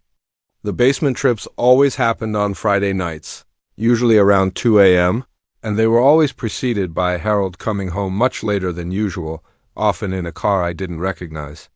One night, emboldened by everything I'd seen and driven by a mix of fear and morbid curiosity, I decided to get a closer look. I waited until I saw Harold's car pull out of the driveway, then crept over to his property. The basement windows were ground level, partially hidden by thick, overgrown shrubs. I pushed the branches aside, my heart pounding so loudly I was sure someone would hear it. Pressing my face against the cool glass, I peered inside. What I saw still haunts me to this day. The basement was spotless, almost sterile. Bright fluorescent lights bathed the room in harsh, clinical white. It looked more like a laboratory than a typical suburban basement. Tables were covered with strange equipment I couldn't identify. Shelves lined the walls, filled with jars containing mysterious substances. And in the center of it all, a large metal table with straps bolted to its sides. But it was the walls that truly terrified me. Photos, dozens of them. Each one showed a different person, men and women of varying ages. Some of the photos were crossed out with thick, angry red marks. I stumbled backward, my mind spinning. This was evidence. Real, undeniable proof that something horrific was happening in that basement. I had to do something. I raced back to my house, fumbling for my phone to call 911, but just as I was about to dial, headlights swept across my living room. Harold was back. Panic seized me. What if he'd seen me? What if he knew that I knew? I couldn't call the police now, not. With him so close, he'd hear the sirens. He'd know I was the one who called. So I waited, watching from behind the curtain as Harold got out of his car. He was carrying something, a bag, just like the others. But this time I knew what was inside, or rather who. I felt frozen in fear. I wanted to run out there, too. Stop him, to save whoever was in that bag. But I was paralyzed. What if he overpowered me? What if I became his next victim? So I did the only thing I could think of. I turned on every light in my house. I cranked the TV volume up to the max. I made as much noise as possible, hoping to disrupt whatever plan he had. It worked. Sort of. Harold hesitated, looking toward my house with a mix of confusion and irritation. Then, instead of going to the basement, he dragged the bag around to the garage. I kept up the noise for the rest of the night, too afraid to sleep. When morning finally came, I was drained but determined. This had to end, one way or another. As soon as it was late enough, I called the police. I told them everything. About the bags, the basement, the photos on the walls. I must have sounded completely unhinged, but something in my voice must have convinced them to at least take a look. The next few hours were a blur. Police cars flooded our quiet street. I watched from my window as they knocked on Harold's door, as they led him out in handcuffs, as they brought in dogs to search the property. And then the discoveries began. Bodies unearthed in the backyard, evidence of unspeakable crimes in the basement. The list of Harold's victims grew longer with each passing day as the investigation unfolded. The neighborhood was in shock. How could something like this happen here in our quiet suburb? How had no one noticed? But I had noticed. And the guilt of not acting sooner weighed heavily on me. Could I have saved some of those people if I'd gone to the police earlier? If I hadn't let fear and doubt hold me back? In the days that followed, I gave countless statements to the police. I was hailed as the one who had finally brought an end to Harold's reign of terror. But it didn't feel like a victory, not with all the lives lost, all the families shattered. The media descended on our street, hungry for every gruesome detail of the unfolding horror. I couldn't escape the reminders of what had happened just one door down. The house where I'd once hoped to find a fresh start had become a prison of guilt and dread. I couldn't sleep without seeing those photos on Harold's basement wall. I couldn't look at his house without picturing the horrors that had taken place inside. Every unexpected sound made me jump, convinced that somehow Harold had returned to silence the neighbor who had exposed him. In the end, I couldn't stay. I moved out less than a month after Harold's arrest, leaving behind the house and the nightmares it held. But the memories followed. They still do. Even now, years later, I find myself watching my neighbors a little too closely. Every strange noise, every late-night movement makes my heart race. I know it's irrational, but I can't help it.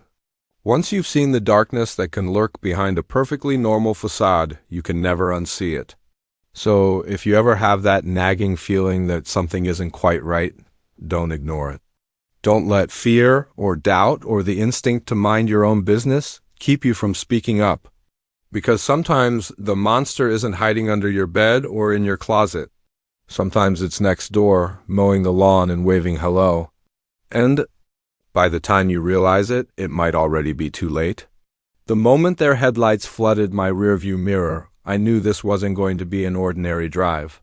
Little did I know, those glaring beams would lead me down a road of terror I never imagined existed outside of nightmares.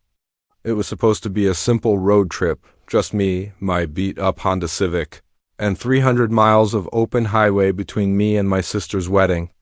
I'd made this drive a dozen times before, always choosing the scenic route that wound through the mountains instead of the crowded interstate. My mind was racing, guns being smuggled through our airport. This was huge, dangerous. I had to tell someone. I turned to leave, and my elbow hit a metal shelf.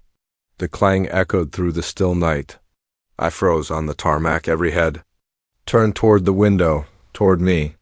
I ducked, heart pounding, praying I hadn't been seen. Silence, then angry voices. Urgent footsteps, coming inside. Panic surged through me. I had to run. I bolted upright and sprinted away, not caring about the noise. Behind me, shouts, pursuit. I tore through the cargo zone and into the main terminal, my mind racing. Where could I go? Who could I trust? I thought about security, but stopped cold. What if they were part of this? What if the whole place was compromised? I ducked into a maintenance closet, trying to catch my breath and think. I needed to call the cops, but my cell phone, it was in my locker. There was a landline in the office, but that was all the way across the terminal. Frozen with indecision, I heard voices just outside the door. She couldn't have gone far. Find her, and for God's sake, keep it quiet. We can't afford to draw attention. I held my breath, pressing myself against the wall as the footsteps passed. Once they faded, I exhaled barely. But I couldn't stay there.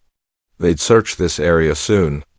I cracked the door open and peeked into the dim terminal. Clear, I took a breath. Slipped out and crept toward the office, staying low, using check-in counters for cover.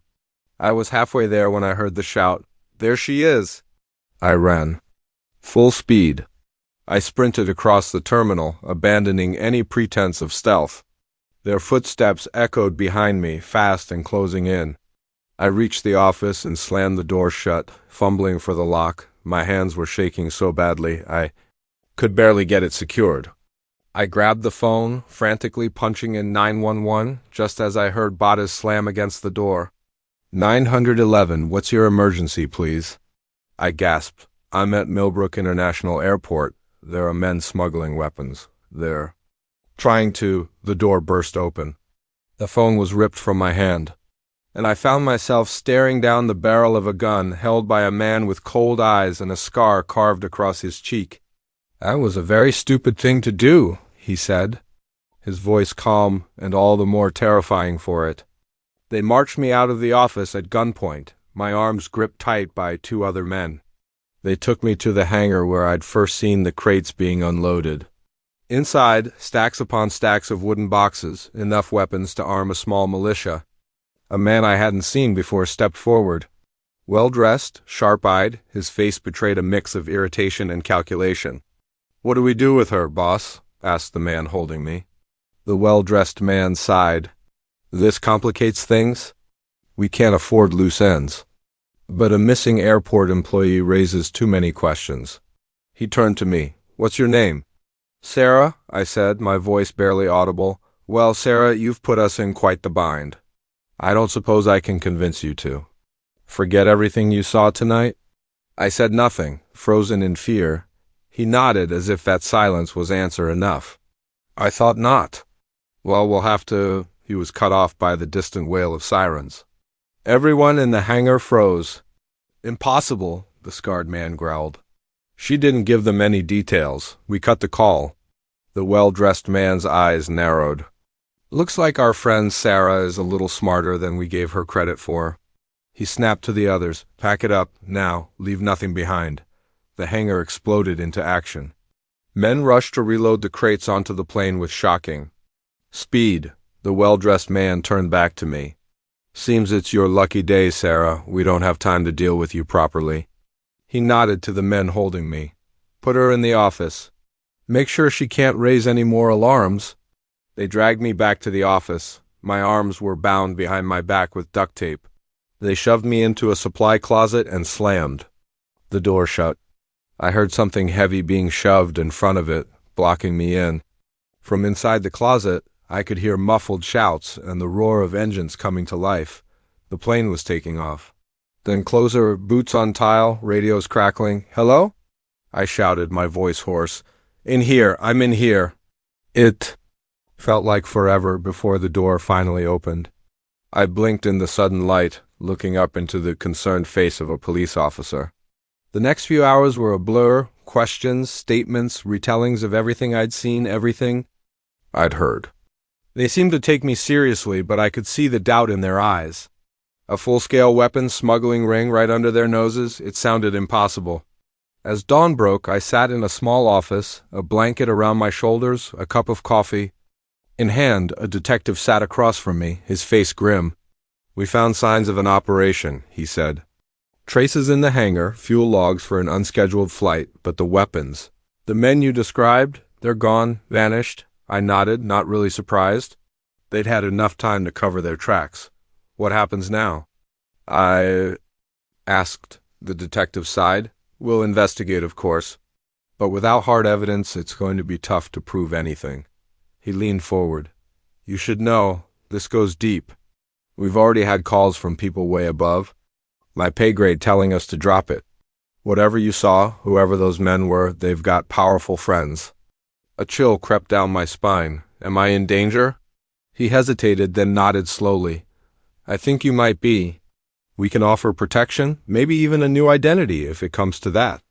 But your life, as you knew it, I'm sorry. That part's over." As I stepped out of the airport into the bright morning light, I knew nothing would ever be the same. My normal life had shattered in one night, replaced by a world of shadows and secrets. I don't work at the airport anymore. I move constantly, always watching my back, because now I know the truth. I've seen behind the curtain, caught a glimpse of the dark machinery grinding beneath our world, and I know those men are still out there, still smuggling, still killing, and they haven't forgotten me, the night shift worker who saw too much and lived to tell the tale, at least for now. So if you're ever working late in an airport or anywhere else, if you see something that doesn't feel quite right, think carefully before you act. Because once you step into the shadows, there's no going back into the light. The night shift never really ends, it just gets darker. The moment I saw the blood-stained tent, I knew my peaceful hiking trip had just turned into a nightmare. What I didn't realize was that I was about to become prey in a twisted game of cat and mouse. It was supposed to be a solo weekend getaway, just me and the great outdoors. I'd been planning the trip for months, meticulously mapping my route through the Cascade Mountains. As an experienced hiker, I wasn't worried about the solitude. In fact, I'd been looking forward to it.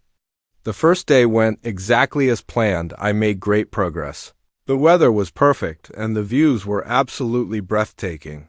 As the sun began to dip, I found a quiet clearing to set up camp. I had just finished my freeze-dried dinner when I decided to take a short evening walk, just to stretch my legs before turning in. That's when I saw it. About a quarter-mile from my campsite, partially hidden behind a line of trees, was another tent. At first, I thought nothing of it. Other hikers weren't uncommon out here, even if I hadn't expected to see anyone this far off the main trail. But as I got closer, something felt off. The tent was a mess. One side had collapsed, and the entrance was torn open, flapping. And there, stark against the green fabric, were dark stains that could only be blood. My heart started pounding.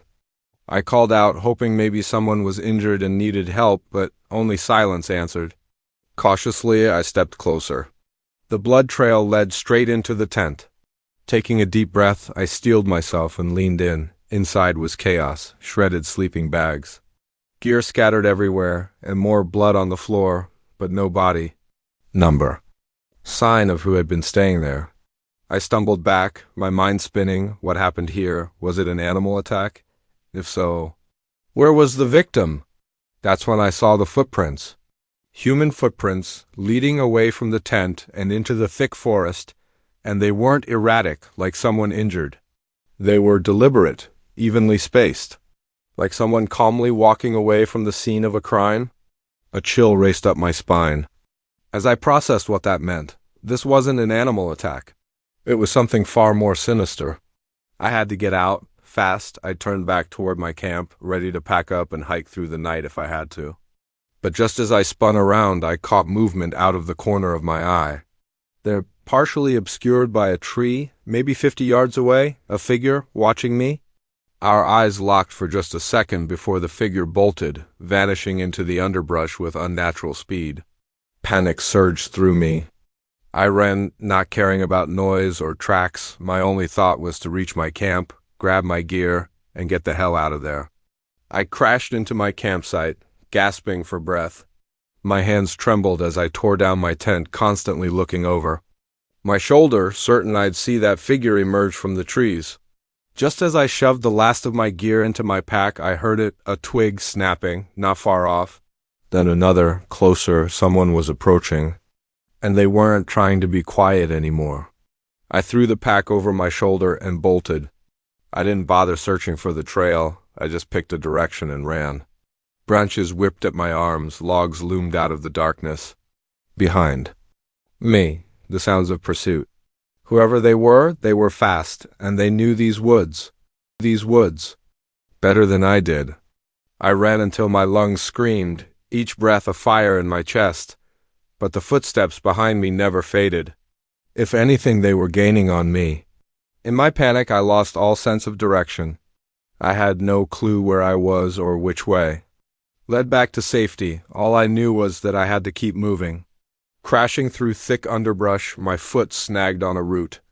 I went down hard, tumbling down a steep slope. I rolled, slid, branches slashing my face and arms until I hit the bottom. I lay there dazed, winded, barely able to move. As I pushed myself upright, I realized my backpack was gone. All my supplies, my map. My emergency beacon vanished.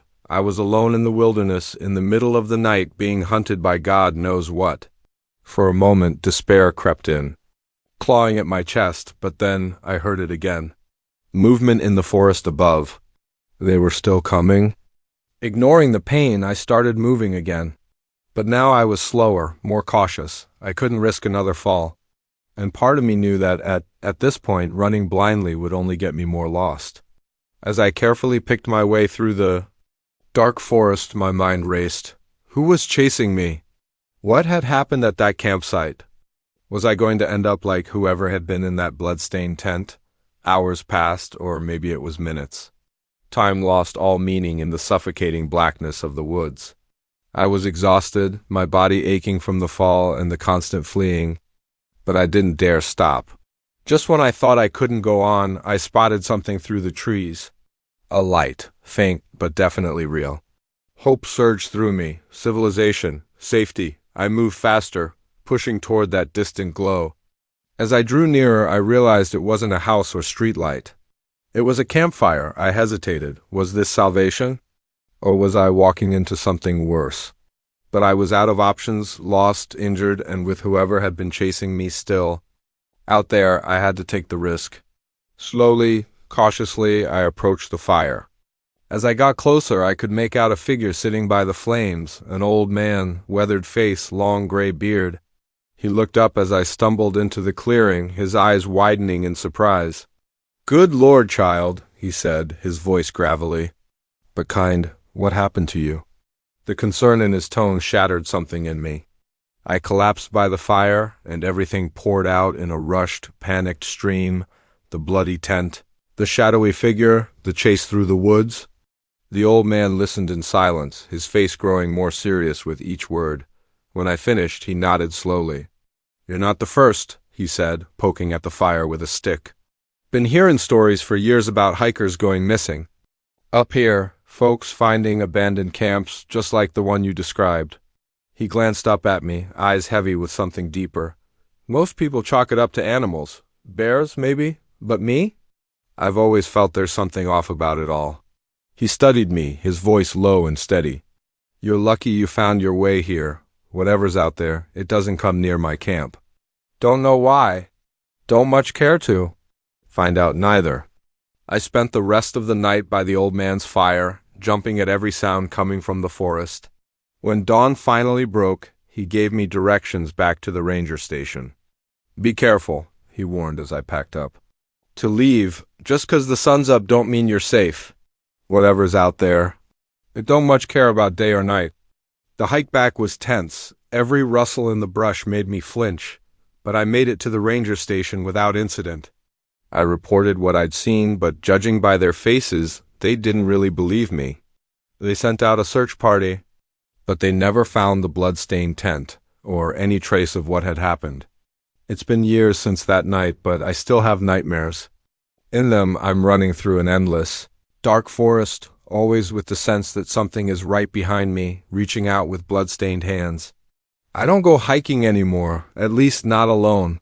The wilderness lost its magic for me, because now I know the truth most people never face. Sometimes the real monsters aren't the animals in the woods. Sometimes they walk on two legs, and they hunt with a purpose no mere beast could ever match. So if you're ever out in the wild and stumble on an abandoned campsite, or you feel eyes watching you from the trees, don't ignore that feeling in your gut. It might just save your life. Because out there, in the deep, dark woods, not everyone is just enjoying nature. Some are hunting, and you never know when you might become the prey. The moment his hand closed around my wrist, I knew I'd made a terrible mistake.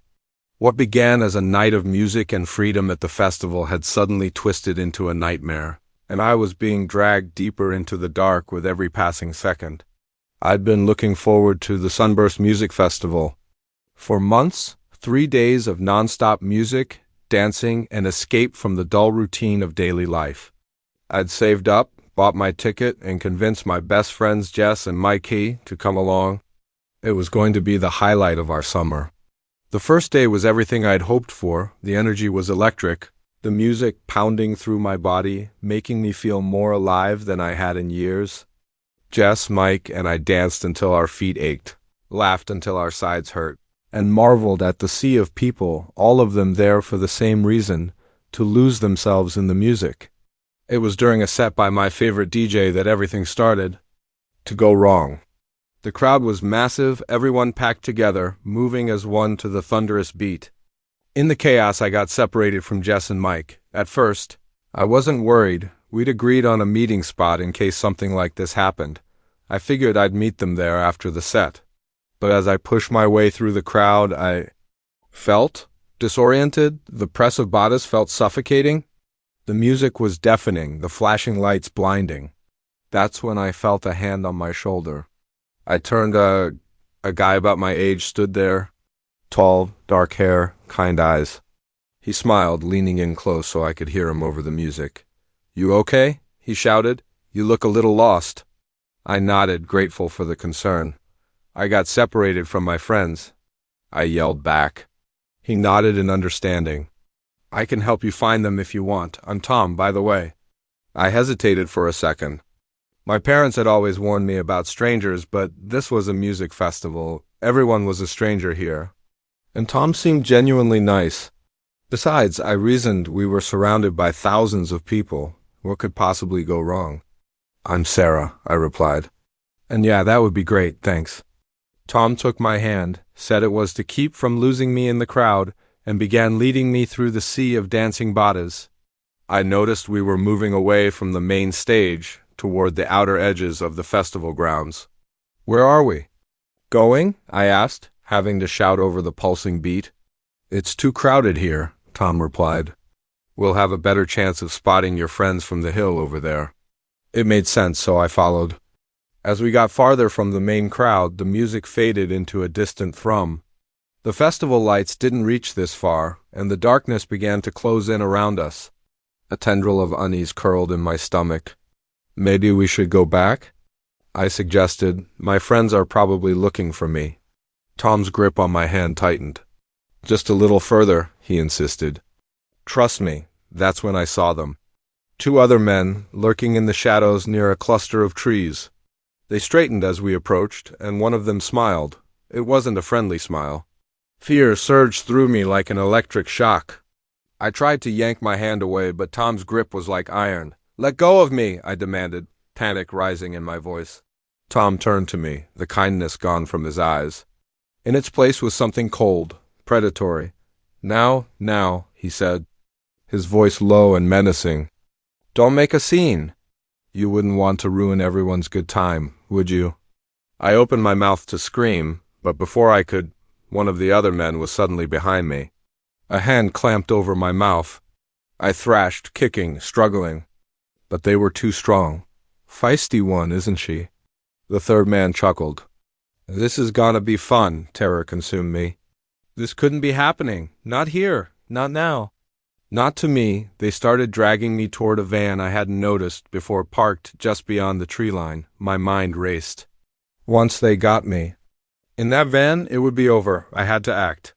Had to do something, anything. In desperation, I went limp, letting my full weight drop. It caught them off guard. The man holding me stumbled, his grip loosening just enough. I broke free. I ran. Faster than I ever had before. My heart pounded so hard I thought it might explode. Behind me I could hear them yelling, their footsteps, pounding the grass. I screamed as I ran, hoping anyone might hear me over the music. "Help! Somebody help me!" I risked a glance back. Tom was gaining on me, his face twisted in fury. I pushed myself harder, lungs burning, legs aching. Suddenly, I burst through the trees and stumbled back to the edge of the festival. The lights, the noise, the crowd. It all hit me at once, a wave of relief. "Help!" I screamed again, rushing toward the nearest group of people. "Please, help me!" A security guard turned at the sound of my voice. Maybe he saw the terror on my face, or maybe he noticed the men behind me, but he started toward me instantly, hand going to his radio. I reached him, gasping for air, tears streaking down my cheeks.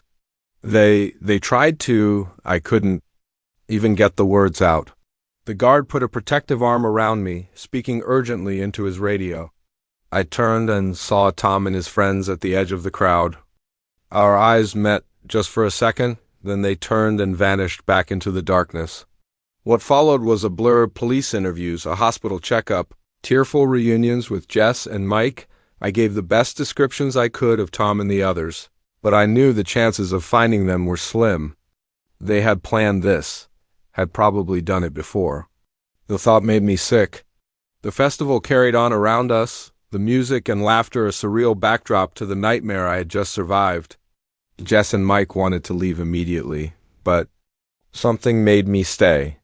I needed to see it through, to not let them steal this experience from me completely. For the rest of the weekend, I stuck close to my friends, jumping at every shadow, studying every face in the crowd. I kept thinking. I saw Tom kept feeling phantom hands reaching for me. But slowly, as the hours passed and the music played on, I began to feel something else. Strength, resilience. I had faced the worst and survived. I had fought back and escaped. On the final night of the festival, as the last act took the stage, I stood between Jess and Mike, our arms wrapped around each other as the music swelled around us. Tears streamed down my cheeks, but they weren't from fear or sadness. They were tears of relief, of gratitude, of sheer determination. I knew the road ahead would be rough. There'd be nightmares, therapy sessions, days when fear might overwhelm me. But in that moment, surrounded by thousands of people, united by music, I made a promise to myself. I wouldn't let this experience define me. I wouldn't let Tom, or men like him, win. As the last notes echoed and the crowd erupted in cheers, I cheered too. For the music, yes, but also for myself, for my strength, my survival, my future. The Sunburst Music Festival hadn't been the carefree experience I'd dreamed of. Instead, it became a crucible, one that forged a stronger version of me. A version that understood the dangers of the world, but refused to be crushed by them. A version that would be more cautious, yes, but also more present, more appreciative of every moment of joy and freedom. Now, when I hear the songs from that weekend, I don't just remember the fear. I remember the strength I found, the friends who stood by me, the strangers who helped. And I danced not in spite of what happened, but because of it. Because every beat, every note, every moment of joy is a victory over those who tried to take it away. So if you're ever at a festival or any crowded place and you see someone who looks lost or uneasy, reach out. Be the help they need. Because sometimes the difference between a night of fun and a lifetime of trauma is just one act of kindness. And you never know when you might be the one who needs that kindness yourself. The moment I saw my own face staring back at me from the pile of photos on his coffee table, I knew I'd made a terrible mistake. What began as a simple online purchase had spiraled into a nightmare that would haunt me for years. It all started with a vintage guitar. I'd been searching for months, scouring online marketplaces and secondhand shops, looking for the perfect addition to my collection. Then I found it, a 1967 Fender Stratocaster in cherry red. I couldn't believe my luck. The price was steep but not unreasonable for such a rare find. The seller, a guy named Rick, had stellar reviews and seemed knowledgeable about vintage gear. We messaged back and forth for a few days, chatting about the guitar's history and condition.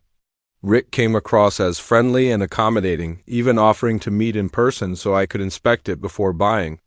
It all seemed too good to be true, but my excitement clouded my judgment. We agreed to meet at a local coffee shop.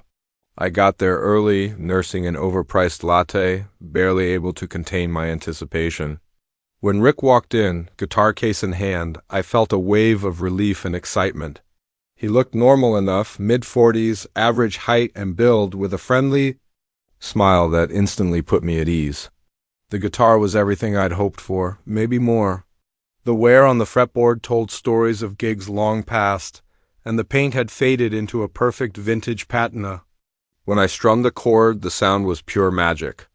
I was in love. We completed the sale right there in the coffee shop. As I handed over the cash, Rick's hand lingered on mine a second too long. I brushed it off, too focused on my new acquisition. To notice, enjoy it, Rick said as we parted. I'm sure I'll be seeing you around. I should have noticed the strange emphasis he placed on those words. But I was too caught up in the joy of owning that beautiful instrument to register the warning signs. The next few days were a blur of joy. I spent every spare moment playing, marveling at the tone and how natural it felt in my hands. I even started writing a new song, inspired by my new musical companion. About a week after the purchase, things started to feel off. I was walking home from work when I felt it, a strange sensation like I was being watched. I glanced over my shoulder. The street behind me was empty. Still, the feeling stuck with me. That night, I could have sworn I saw a figure standing across the street gazing up at my apartment window. But when I blinked, they were gone. I told myself I was just being paranoid, that the streetlights were playing tricks on my eyes. The next day, I got a text from an unknown number. "Hope you're enjoying the guitar. It sounds beautiful when you play." A chill ran down my spine. How did this person know I'd been playing, and how did they get my number? I tried convincing myself it was just Rick following up after the sale, but something about the message felt wrong. I replied, asking who it was. No answer. Over the next few weeks, the strange occurrences escalated. More texts from unknown numbers, always commenting on things I'd done or places I'd been. I started noticing the same car parked on my street every day. Once, I could have sworn I saw someone duck behind a tree as I was leaving my apartment. I felt like I was losing my mind, unable to shake the feeling of being watched, of eyes tracking my every move. I stopped playing the guitar, irrationally feeling like it was somehow tied to all of this. Then came the photos. They started appearing in my mailbox, pictures of me living my daily life. Me at work, at the grocery store, out with friends for dinner. All taken from a distance, without my knowledge. With every new photo, my fear grew. This wasn't just paranoia anymore. Someone was stalking me. I went to the police, but without concrete evidence of a threat, there wasn't much they could do. They filed a report and told me to document anything further. I felt helpless, alone. It all came to a head one night when I heard a noise outside my bedroom window. I froze in bed, heart pounding, as I heard the unmistakable sound of someone trying to jimmy the lock. In a panic, I called 911, whispering frantically to the operator. The police arrived within minutes, their sirens shattering the quiet night. I heard footsteps running, then silence. When I finally worked up the courage to look outside, the street was empty except for the police cars. But on my windowsill was a single red guitar pick. An officer took my statement, dusted for prints, and promised to increase patrols in the area, but we all knew it wouldn't be enough. Whoever was doing this was patient, methodical. They wouldn't be scared off so easily. In desperation, I decided to confront Rick. He was the only link I had at the beginning of this whole nightmare. I messaged him, asking to meet. To my surprise, he agreed without hesitation. We met at the same coffee shop as before. Rick looked exactly the same, but now his once friendly demeanor felt sinister, his smile predatory. "I know it's you," I said, trying to keep my voice steady. "The texts, the photos, all of it. Why are you doing this?" Rick's smile never wavered. "I'm afraid I don't know what you're talking about," he said, his voice dripping with false concern. "Are you feeling all right?" "Don't play dumb," I snapped. "I'll go to the police." You'll what?" Rick cut in, his voice suddenly hard. "Tell them the man who sold you a guitar is stalking you?" "Without proof?" He leaned in slightly. "Be careful with accusations like that. They can get a person in trouble." The threat was unmistakable. I left the coffee shop shaken. No closer to answers, but now certain Rick was involved. That night, I couldn't sleep. Every creak in the building, every car passing outside kept me on edge. Around to, I heard it, a key turning in my front door lock. Panic surged through me. I grabbed my phone, ready to call 911, and looked around frantically for something, anything I could use as a weapon. The guitar was leaning against the wall. I grabbed it, holding it like a club. The door creaked open slowly. A figure stepped inside. "I told you I'd be seeing you around," Rick's voice whispered from the darkness. I didn't think. I swung the guitar with everything I had. There was a sickening crack as it connected with Rick's head. He went down hard. I stood there, trembling, the ruined guitar still in my hands, as Rick lay motionless on my floor. With shaking fingers, I called 911 for the second time that week. What followed was a blur of police interviews, court proceedings, and therapy sessions. The full extent of Rick's obsession came to light. He hadn't just been stalking me, he'd targeted several other musicians who'd purchased instruments. From him, my apartment was filled with evidence, photos, notes, detailed logs of my daily routines. In the end, Rick went to prison, and I was left to pick up the pieces of my life. The vintage Stratocaster, the object that started it all, was held as evidence for months before it was finally returned to me. By then, I couldn't even look at it. I ended up donating it to a music school, hoping it would bring joy to someone else without the dark memories attached. It's been years since that night, but the effects still linger. I still check over my shoulder every time I walk down the street. I triple-check my locks every night now. And I never, ever buy anything online without thoroughly vetting the seller. The experience changed me. It made me more cautious, more aware of the dangers that can hide behind seemingly innocent interactions. But it also revealed something else, my own strength, my ability to fight back when I'm cornered. I still play guitar, though it took a long time before I could pick one up again. Now, when I play, it's not just for the love of music. It's an act of defiance. Each note is a reminder. I survived. I didn't let fear win. So if you ever buy something online, especially when it involves meeting the seller in person, be careful. Trust your instincts. And remember, sometimes the most dangerous predators are the ones hiding behind a friendly smile and a deal.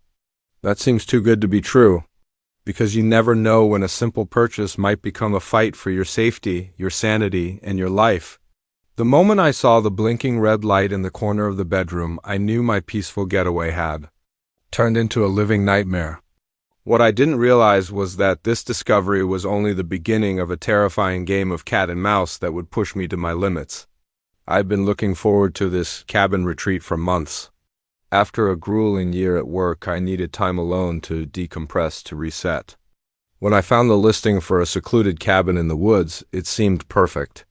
The photos showed a cozy interior, a wraparound porch with a stunning mountain view, and best of all, no Wi-Fi or cell service. A true escape from the world. The drive up was beautiful, winding through forests, just starting to show the first hints of fall. As I pulled up to the cabin, I could feel the stress of the past year start to melt away. The cabin was everything the listing promised, and more. Rustic but comfortable, with a well-stocked kitchen and a fireplace that looked perfect for chilly evenings. I spent the first day hiking, exploring the trails around the property. The silence was intoxicating, broken only by birdsong and the crunch of leaves beneath my boots. That night I made a simple dinner and settled in front of the fire with a book, feeling more relaxed than I had in years.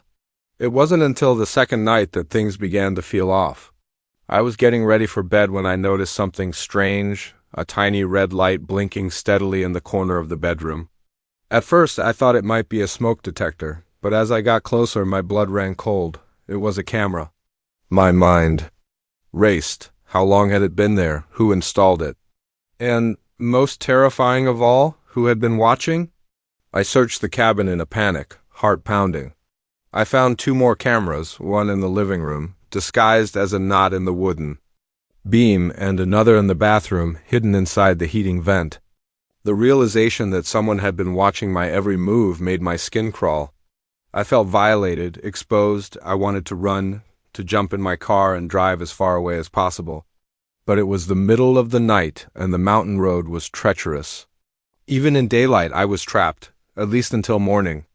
I didn't sleep that night. I sat in the living room, a kitchen knife clutched tightly in my hand, jumping at every creak and groan of the old cabin. When the first light of dawn broke through the windows, I made a decision. I wasn't going to be a victim. I was going to find out who was behind this and make them pay.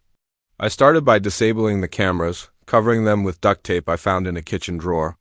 Then I searched the cabin more thoroughly, looking for any clue about who might own the place.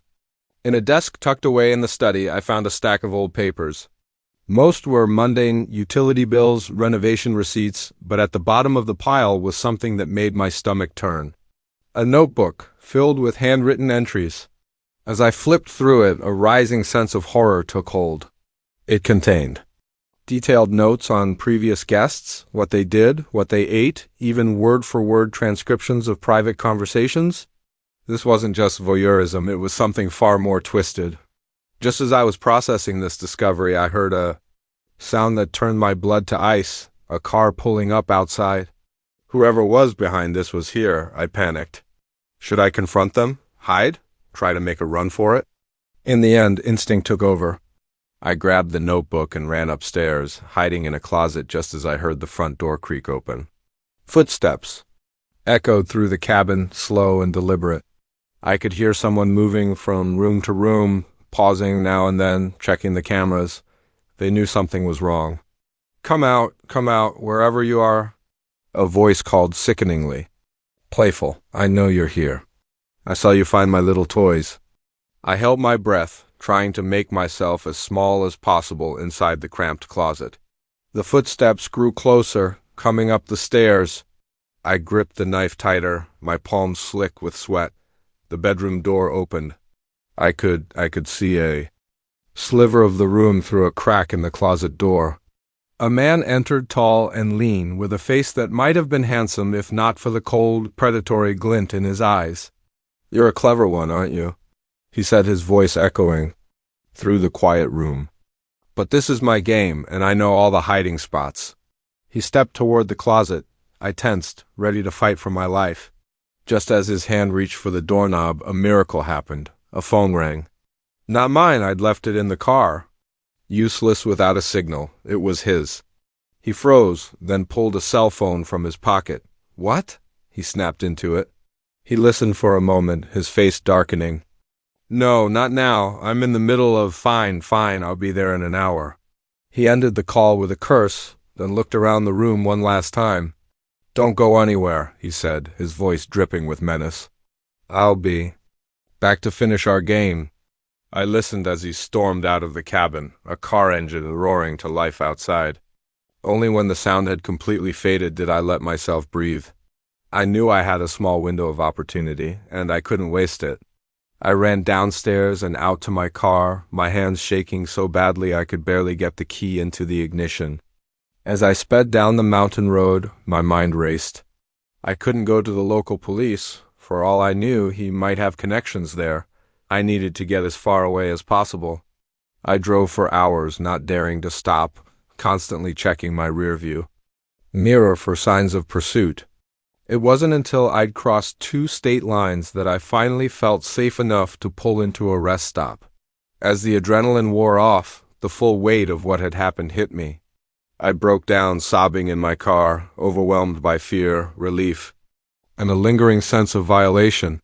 When I'd collected myself, I knew what I had to do.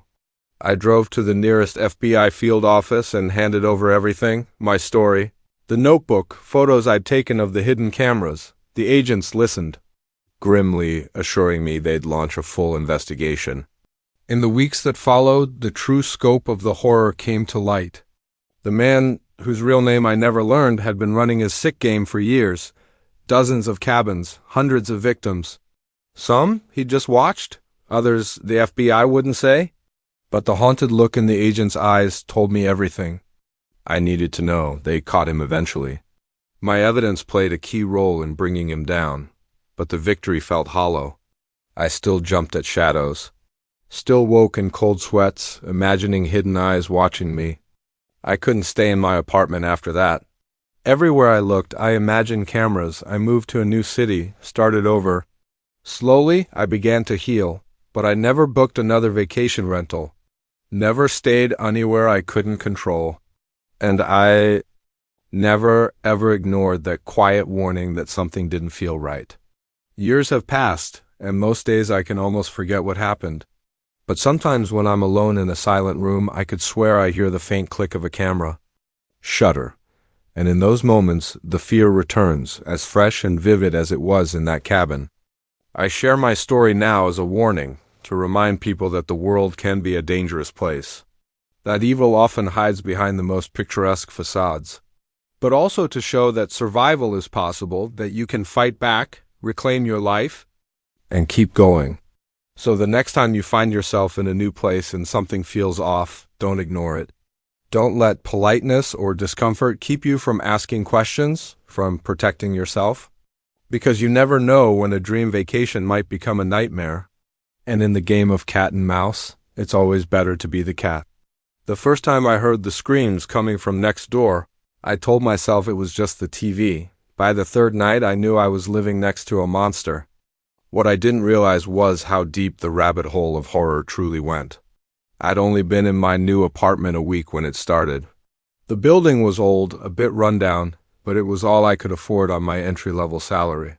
My neighbor, a middle-aged man named Frank, seemed friendly enough when I moved in. He even helped me carry a few boxes upstairs. "Welcome to the building," he'd said with a smile that didn't quite reach his eyes. "I'm sure you'll love it here." Those words would come back to haunt me in the weeks that followed. It was a Tuesday night when I first heard it, a muffled scream, cut off quickly. I sat up in bed, heart pounding, straining to hear. In the darkness, but all I heard was silence. I convinced myself it had just been a nightmare. A nightmare. Or maybe someone's TV turned up too loud. I drifted back to sleep, uneasy but unwilling to consider the alternatives. The next night, it happened again. This time, I was certain I wasn't dreaming. The scream was unmistakable, filled with terror and pain. It seemed to be coming from Frank's apartment. I pressed my ear against the wall, listening intently. I heard shuffling, a thud, then silence. My hand hovered over my phone, 911 already dialed. But what would I say? I heard a scream? That my neighbor might be up to something suspicious? It sounded ridiculous in the stillness of the night. I deleted the numbers, telling myself I'd talk to Frank in the morning. Maybe he was just having nightmares. But when I saw Frank the next day, he seemed completely normal. He nodded as we passed in the hallway, that same not-quite-right smile on his face. I wanted to ask about the noises, but the words stuck in my throat. What if I was wrong? What if I was just being paranoid? That night, I waited, ears straining for any sound. Around 2 a.m. it came. Not a scream this time, but a series of thumps, like something heavy being dragged across the floor, followed by a door slamming shut. I crept to my window, just in time to see Frank loading something large and unwieldy into the trunk of his car. In the dim glow of the streetlight, I could have sworn I saw a hand dangling limply from whatever he was carrying. My blood ran cold. This wasn't paranoia. This was real. I called the police, my voice shaking as I reported what I'd seen. They said they'd send someone to check it out, but I could hear the skepticism in the dispatcher's voice. By the time officers arrived, Frank's car was gone. They knocked on his door, but got no answer. They asked me a few questions, but with no hard evidence, there wasn't much they could do. They told me to call again if I heard or saw anything else suspicious. I didn't sleep at all that night, or the next. Every sound made me jump. Every shadow seemed to hide unspeakable horrors. I started digging into Frank online, searching for anything that might back up my suspicions, but he was a ghost. No social media, no public records, beyond a driver's license renewal. It was as if he barely existed. A week passed without incident. I started to wonder if I'd imagined the whole thing. Maybe the stress of the move and the new job had finally gotten to me. I was just starting to relax when it happened again. This time, the scream was louder, more desperate. And it wasn't coming from Frank's apartment. It was coming from the one above mine. I ran upstairs, my heart pounding. The door to the apartment was ajar. I pushed it open. "Hello? Is everyone okay?" I called out. The scene that greeted me will haunt me forever. The apartment was unfurnished, its floors covered in plastic sheeting. And there, in the center of the room, stood Frank, hovering over a young woman tied to a chair, a knife in his hand. Both of them turned toward me, Frank's eyes wide with shock, the woman's filled with desperate hope. For a moment, we all froze. Then Frank lunged. I don't remember choosing to fight. One moment, I was in the doorway. The next, I was grappling with Frank, struggling to keep the knife away from my throat. We slammed into walls, knocked over lamps. I was running on pure adrenaline and fear. Somehow, I managed to knee him in the groin. He doubled over, and I seized the moment, grabbing a nearby lamp. I swung it as hard as I could, the base connecting with his head. Frank collapsed.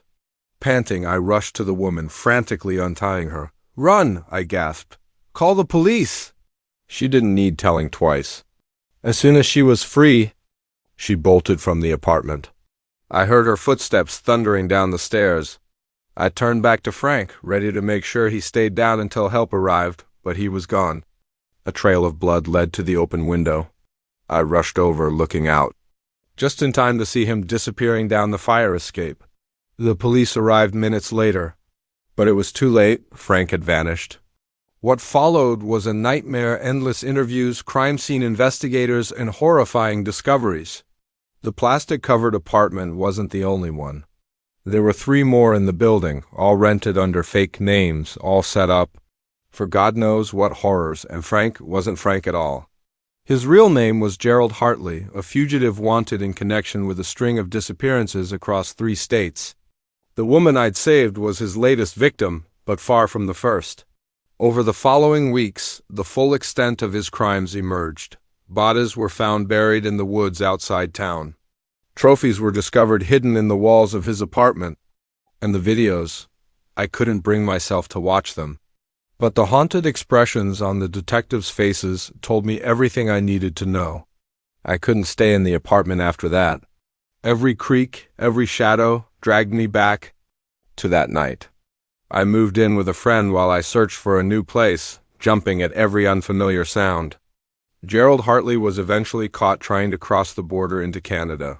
The trial became a media circus. I had to testify, had to relive every detail of that night.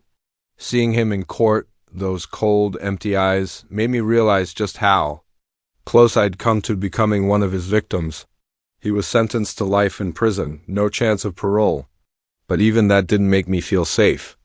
I kept wondering how many others like him are still out there, hiding behind friendly smiles, offers to help carry boxes. It's been years now, and I've managed to rebuild my life.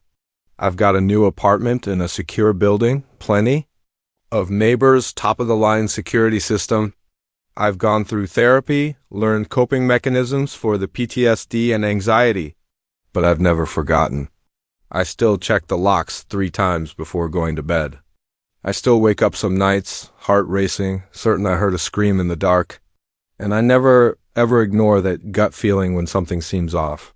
I share my story now as a warning, to remind people that evil can hide in plain sight, that the monster next door might look just like anyone else, but also to prove it's possible to fight back, to survive, to make a difference.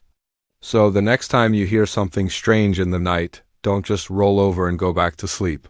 Don't assume it's nothing, because sometimes the difference between life and death, between saving a life or losing one, is just a willingness to get involved.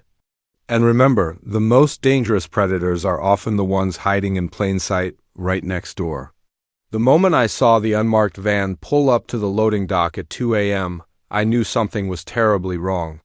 What I didn't realize was that my boring night shift was about to turn into a fight for my life and a desperate race to expose a conspiracy that ran far deeper than I ever imagined. I'd been working as a night security guard at Glenwood Tech for about 6 months. It was a mind-numbingly dull job. Most nights, just me and the hum of fluorescent lights in an empty office building. I spent my shifts doing rounds, checking doors, trying not to fall asleep. That night started like any other. I clocked in at 10 p.m., nodded to the day shift guard as he left, and settled in for another uneventful 8 hours. I did my first round at 11 o'clock, noting nothing out of the ordinary. Labs locked, server room secure. Everything exactly as it should be. It was during my 2 o'clock round that things began to feel wrong. As I passed a window overlooking the rear parking lot, I noticed a white van pulling up to the loading dock. That was unusual for 2 reasons. First, we never received deliveries this late. Second, all company vehicles were clearly marked. This van was completely unmarked. I watched as 3 men climbed out of the van. They wore what looked like maintenance uniforms, but something about their body language set off alarms. They moved with precision, their heads constantly swiveling, as if watching for anyone who might be observing. My first instinct was to radio my supervisor, but I hesitated. What if this was some kind of authorized late-night maintenance? I didn't want to make waves over nothing and risk losing my job. Instead, I decided to check it out myself. I headed down to the loading dock, trying to look casual, even as my heart pounded in my chest. As I got closer, I could hear the men, talking low, urgent voices. Gotta be quick. In and out in 10 minutes, tops, one of them was saying. What if the guards show up? Another asked. Take care of them, the first replied, his tone ice cold. I froze, blood turning to ice. This wasn't maintenance. This was something else. Something bad. I started backing away slowly, planning to find a phone and call the police. But in my nervousness, I knocked over a stack of empty boxes. The crash echoed through the silent night. All three heads snapped in my direction. Hey, you there? Stop, one of them shouted. I ran, faster than I'd ever run in my life, sprinting back into the building. I could hear their footsteps pounding behind me. I knew I couldn't outrun them forever. I needed a plan. I ducked into one of the research labs, frantically scanning for a place to hide. That's when I saw it, a laptop still on its screen, casting a glow in the dark. Without thinking, I rushed to it. It belonged to Dr. Sarah Chun, one of Glenwood's top researchers. The screen displayed a folder, Project Blacklight. My curiosity overpowered my fear, if only for a moment. I opened the folder and started scrolling through the files. What I saw made my skin crawl. Schematics for what looked like advanced weapons, financial records showing massive off-the-books payments. And most disturbing of all, a list of names. Politicians, military officials, corporate executives, each with detailed notes about how easily they could be influenced. As the realization sank in, my horror grew. Glenwood wasn't just a tech company. It was the nerve center of something far darker, kind of vast conspiracy. The sound of footsteps approaching snapped me back to reality. There was no time to process what I'd seen. I had to get this information out. I spotted a USB drive on the desk and quickly began copying files. The door burst open just as the transfer finished. I yanked the drive free and dove. Beneath the desk, just as the men stormed in, "Check everywhere," one of them growled. That rent-a-cop couldn't have gotten far. I held my breath as they tore through the lab, praying they wouldn't find me. After what felt like forever, they moved on to the next room. As soon as the coast was clear, I crawled out of hiding and bolted. I made it to the security office and locked the door behind me, my hands trembling as I tried to think. I couldn't call the police for all I knew. They were in on it too. I needed someone I could trust. I remembered a journalist who'd come snooping around Glenwood a few months back, asking about their government contracts. The company had shut him down hard, but maybe now he'd be interested in what I had. I pulled up the local paper's website on my phone and found his email. I typed out a quick message, attached a few files from the USB, and hit send just as a loud bang shook the security office door. "Open up! We know you're in there!" Panic surged through me. I looked around wildly for an escape route. The ventilation duct caught my eye. It would be a tight squeeze, but it was my only option. I had just managed to wriggle inside when the door flew open. I held my breath, watching through the grate as the men scanned the room. "He's gone," one said. But he was definitely here. "Look, the computer's still on." "Check the email logs," another ordered. "See if he sent anything." My heart sank. They'd know I contacted the journalist. I had to warn him. I started crawling through the vents, trying to recall the building's layout. After what felt like hours of claustrophobic shuffling, I finally reached an exit and dropped into an empty office. I climbed out, muscles burning with pain.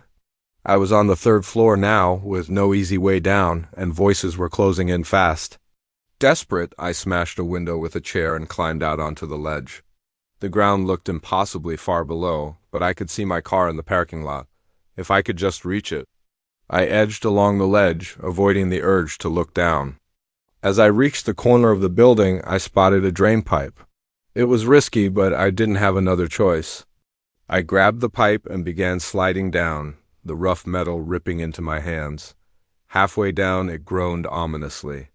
Before I could react, it tore away from the wall. I fell, landing hard on a dumpster below. Pain exploded through me, but Adrenaline took over. I rolled off the dumpster and limped toward my car as fast as I could. Behind me I heard shouting, then tires screeching as I peeled out of the lot. In the rearview mirror, I saw the white van give chase. What followed was the most terrifying car chase of my life. I wove through the dark, empty streets, the van always just behind me. I finally lost them by cutting through a construction site, narrowly avoiding disaster more than once. When I was sure I'd shaken them, I headed straight to the newspaper office. I needed to make sure the journalist got my message and understood the danger. The next few weeks were a blur of police interviews, FBI investigations, and the media. Frenzy. The files I'd taken blew the lid off a massive conspiracy involving defense contracts, illegal weapons research, and political manipulation. Arrests were made, companies collapsed. The ripples spread through the highest levels of government and industry. I was hailed as a whistleblower, a hero. But even as the story dominated national headlines, I couldn't shake the feeling that it wasn't over. That somewhere out there, the real masterminds behind Project Blacklight were watching, waiting, planning their next move. I was right to be paranoid. 3 months after that night, someone tried to kill me. I've been in witness protection ever since, looking over my shoulder, never staying anywhere too long. Sometimes I wonder if I did the right thing. If the truth was worth the cost, my life, my peace of mind. But then I remember the weapons I saw, the lists of names, the scale of what they were planning. And I know that no matter what it cost me, exposing the truth was the only choice I could have made. So if you're ever working a boring night shift and something feels off, don't ignore it. Don't tell yourself it's nothing. Because sometimes the most mundane job can become the front lines in the battle between good and evil. And in that moment, you might be the only one standing between the truth and those who would bury it. Just be ready for the consequences. Because once you step into the light, the shadows will do everything they can to pull you back in.